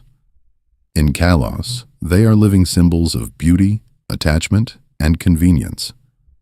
Because of this, the overall relationship between humans and Pokemon in Kalos feels slightly more leisurely than in many other regions inspired by travel and hardship. It resembles a stylized version of France, where cafes, fashion, and scenic routes matter as much as gym victories. Yet, beneath the lace and latte foam, the same competitive structures still hum. As we move back into the route-based Pokédex, the next Kalos natives will show how this lifestyle focus quietly reshapes even the most rugged mountain and marsh species, in ways that are easy to miss at first glance. Kalos leans into that lifestyle focus in another way too. Forms and appearances become almost like fashion, shifting and conditional. In this journey, we'll take a closer look at how that theme quietly runs through its evolution mechanics and even its object species, and how it nudges questions about what a Pokemon actually is beneath the surface. Mega evolution is one of the strangest expressions of this. Unlike a normal evolution, it is temporary, battle-locked, and dependent on a stone, a keystone, and a bond. The Pokédex still treats Mega Lucario or Mega Gardevoir as the same species, not new entries. Because of this, identity starts to feel like a layered costume, rather than a one-way biological change. Aziz Floette pushes in the opposite direction, a single, permanent form that never appears in normal gameplay, suspended between life and death, and still registered as just Floette. Malamar's method adds a mechanical twist. Inkay only evolves when the console is physically turned upside down, mirroring its inverted design and hypnotic behavior. The evolution condition is external and almost theatrical, yet the result is recorded as a standard dark/psychic species. That small detail makes the whole concept feel like a reminder that form can depend on perspective, on how the world is oriented around a creature. Vivillon turns perspective into geography. Scatterbug and Spupa appear identical, but Vivillon's wings change pattern based on the player's real-world region, with around 20 different designs. Visually, some patterns look tropical, others subdued or urban. All share one Pokédex slot, one stat spread, one move pool. This raises quiet questions about individuality. How much difference can fit inside a single species name before it starts to feel like something else entirely? Pumpkaboo and Gurgeist extend that idea into size. They come in 4 size categories, with different heights, weights, and even subtle stat shifts. Yet they remain 1 entry each. A tiny Pumpkaboo, drifting beside an enormous one, almost resembles a parent-child pair. But the lore insists they are equivalent. The game's own numbers quietly disagree. Object-based Pokémon complicate the picture further. Honage appears to be a sword, and Klefki a keyring, both modeled on tools that, in human hands, are firmly non-living. Yet both can be caught in a Pokeball, trained and leveled. Their designs imply a spirit inhabiting the object, but the boundary between held item and partner becomes thin when a keychain and a keystone can both decide battles. Even typing is not fixed. When Fairy type arrived in Generation 6, older species like Gardevoir, Azumarill, and Mr. Mime were quietly retyped. Long familiar categories shifted overnight. The inspiration behind their original roles did not change, but the labels did, suggesting that type is partly a human classification system, revised as understanding grows. Taken together, these details invite a softer reflection. Is a Pokémon defined most by its species name, by the experiences it shares with a trainer, or by the particular form, size, or typing it holds at a given moment? As the Kalos routes continue, more shapeshifters, seasonal forms, and fusions will keep blurring those lines, one sleepy entry at a time. As those shifting forms fade into the background, the structure of this journey becomes easier to notice. From the very first Chespin fact to the most recent shapeshifter, each species has been allowed to arrive and depart slowly, almost like guests at a quiet museum. Nothing rushes in. Nothing is pushed out. Unlike many Pokédex rundowns that jump from one punchline to the next, these segments tend to end on a soft observation or a gentle question. A detail about Protean changing Greninja's type, or about Vivillon's patterns matching real-world regions, simply settles in the air and then dissolves. That small detail is allowed to rest. It is not followed by a sharp cut or a loud reaction. It just drifts away. This was intentional. In this journey, we'll treat each Kalos species as a page in a very slow book. One page turns. There is a pause, and only then does the next illustration appear. Because of this, the mind can quietly release one set of facts before taking on another. Visually, in the actual games, the Pokédex performs a similar function. One entry fills the screen, then slides aside for the next. Here, the pacing tries to copy that feeling. Moving in strict Pokédex order also creates a predictable path. The starters appear near the beginning, then the early root birds, like Fletchling, then the small bugs, such as Scatterbug, and so on. If attention slips for a moment, the sequence itself becomes a guide rail. Even after a short doze, it is usually clear whether the current entry sits among fossils, fairy types, or late-game dragons. Along the way, a wide range of concepts has already passed by in this same calm tone. The original Kalos starters brought grass, fire, and water in familiar shapes, but with new competitive ideas like Protean and Bulletproof. Early root species, from Fletchling to Litleo, eased into fire/flying, and fire/normal combinations without fanfare. Fossil Pokemon such as Tyrant and Amora quietly reintroduced ancient dragons and ice types. Fairy types like Flabébé and its line reframed older mechanics, while ghosts and dragons, and eventually legendaries, appeared without the dramatic build-up they often receive elsewhere. Taken together, these categories might begin to blur. Individual lore notes: Delphox sharing a stat total with other special attackers, Pyroar's gendered main design, or Flabébé always holding its flower, may remain clear, or they may already be softening at the edges. This raises quiet questions about memory during relaxed listening. Is every separate entry still distinct, or has the region started to merge into a single hazy impression of Kalos at night? It is entirely acceptable if some species have already slipped out of focus.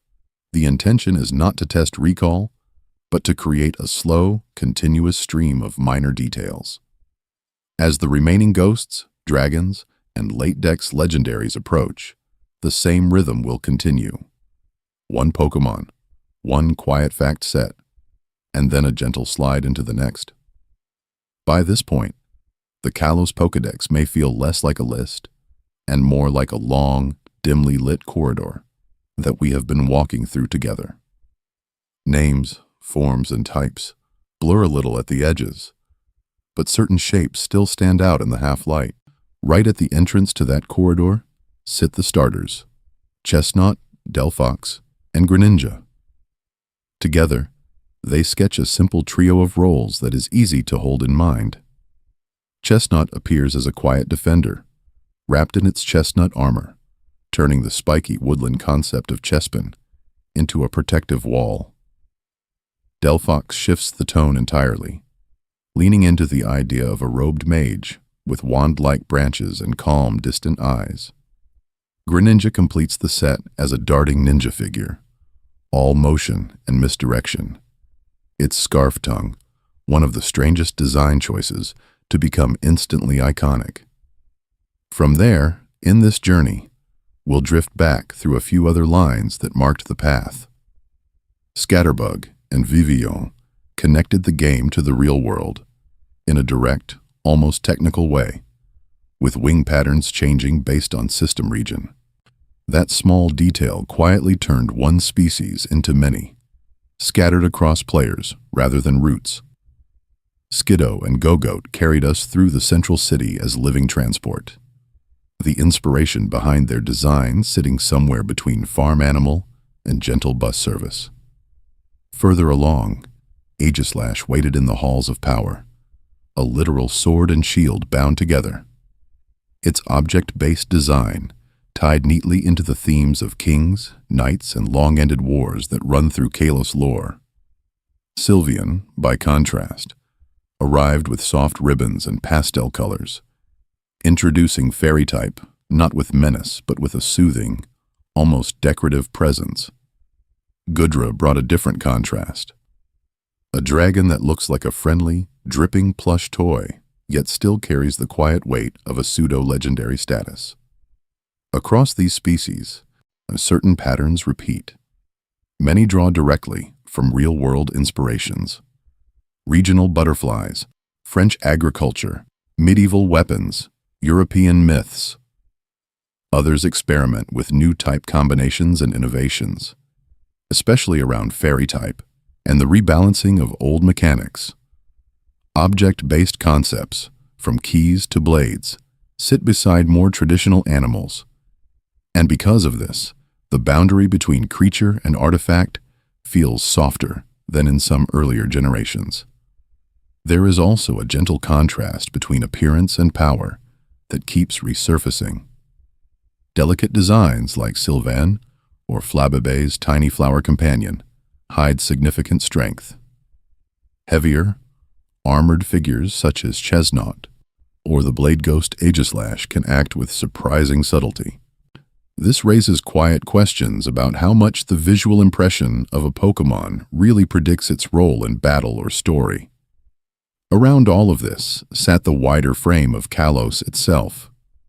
Routes lined with autumn trees, compact towns, gyms that turned these species into formal challenges, and an Elite Four that arranged them into final thematic tests. Above that layer, legendaries and mythicals hovered as distant anchors, giving the region its myths and its late-game structure.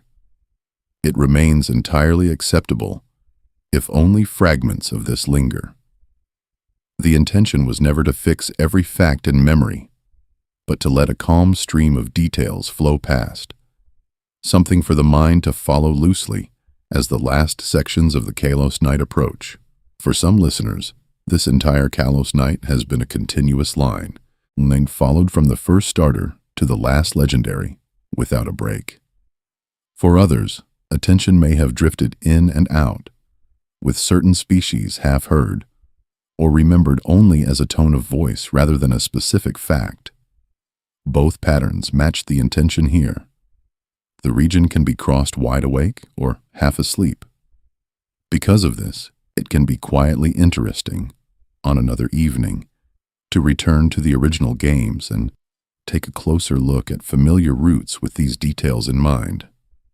A casual walk past a patch of grass near Aquacord Town may feel slightly different once the mind connects a chespin encounter to the inspiration behind its Japanese name, Haramuran, and its chestnut armor concept. A later gym battle might feel softer when a Delphox appears, and the number 534 comes to mind as a calm, oddly specific total for its special attacking power. The same effect appears with more conspicuous designs.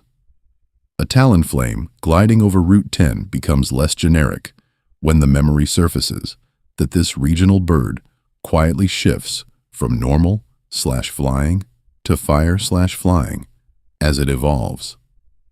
That small detail turns a routine team member into a small record of how Generation 6 experimented with type combinations.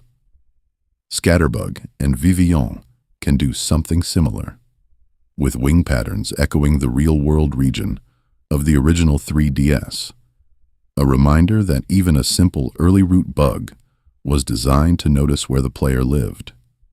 In this journey, we'll eventually leave Kalos and let other regions drift in. The same sleepy format could move backward to Kanto, where the first 151 established so many of these ideas, or forward to regions where mechanics like regional forms and Dynamax quietly reshaped competitive behavior. A low, measured list of Hoenn water types, or an unhurried catalog of Sinnoh's more reserved ghost species, could mirror this pace almost exactly. Visually, each Pokédex has its own texture, but the calm trivia rhythm stays the same. If any part of this has felt quietly companionable, there is space, later on, to mention which Kalos Pokémon seems most relaxing or most quietly strange. For some, it might be a Flabébé, always holding a single flower, as if frozen in a small ritual. For others, it might be a Skiddo grazing near Lumiose, a writable reminder that Generation 6 experimented with more grounded everyday interactions. This raises quiet questions about how many of these designs were meant to feel like background life rather than battle icons. There is no need to remember anything more urgent than that. Likes, subscriptions, and future episodes can wait until a fully awake moment, on another day when the idea of more calm regional lore feels appealing again. The video will remain in the same place, with the same sequence of facts, ready to replay or resume. And just beyond this point, one more layer of Kalos still waits. A final stretch of night where the region narrows to a few last, lingering species. A final stretch of night where the region narrows to a few last, lingering species. In this journey, we'll let that final stretch dissolve into something even quieter. No new routes. No more evolutions or move sets. Just a slow return from Kalos, while the region itself becomes soft and distant. By now, some segments may have blurred together. A starter line here, a root bird there, perhaps a mention of a megaform, or an odd ability that once appeared briefly in competitive play. That is entirely acceptable. Each fact about a species, each small design note or piece of lore, has been offered as something deliberately low stakes, a gentle concept to hold for a moment, and then release. Unlike a typical regional overview that tries to rank teams or analyze optimal strategies, this sequence has leaned toward the uneventful. Chespin's name structure, Fletchling's gradual shift into fire/flying, Vivillon's quietly changing patterns in different real-world regions. These details ask for very little. That small detail is part of the design. Because of this, the mind never needs to brace for a twist or a demand. It can simply observe, then drift. At this point, there is no need to keep track of exact Pokédex numbers, stat totals, or ability interactions. Protean on Greninja, the constant flower of Flabébé, the main variations on Pyroar. All of that can fade into the same soft background as root music heard from another room. The names and images of each Kalos species can stay, or they can dissolve. Either outcome works. If any part of the region still feels present, it can be treated almost like white noise, a mental version of distant traffic, or the low hum of an aquarium filter. The inspiration behind this format is that a slow list, moving from one unobtrusive fact to the next, leaves no single point that insists on being remembered. This raises quiet questions about how much information is actually needed to feel calm. The answer, in practice, appears to be not very much at all. For anyone who remains awake, the rest of this track can simply continue as sound without content. The replay button can bring the journey back to Chespin and Route 1, or it can be ignored entirely. Subscriptions, recommendations, future generations, all of those can wait until another time, in brighter light, when taking a closer look at regional behavior or design might feel interesting again. For now, Kalos can be allowed to dim. Towns, gyms, elite four chambers, and wild grass patches fold back into a single, quiet map. Individual species become small silhouettes rather than detailed entries. The screen, the audio, and the region itself are permitted to recede. So this is where the night in Kalos ends. No final twist, no hidden encounter. Just a calm good night to a region that has done its work and can rest as well. Good night.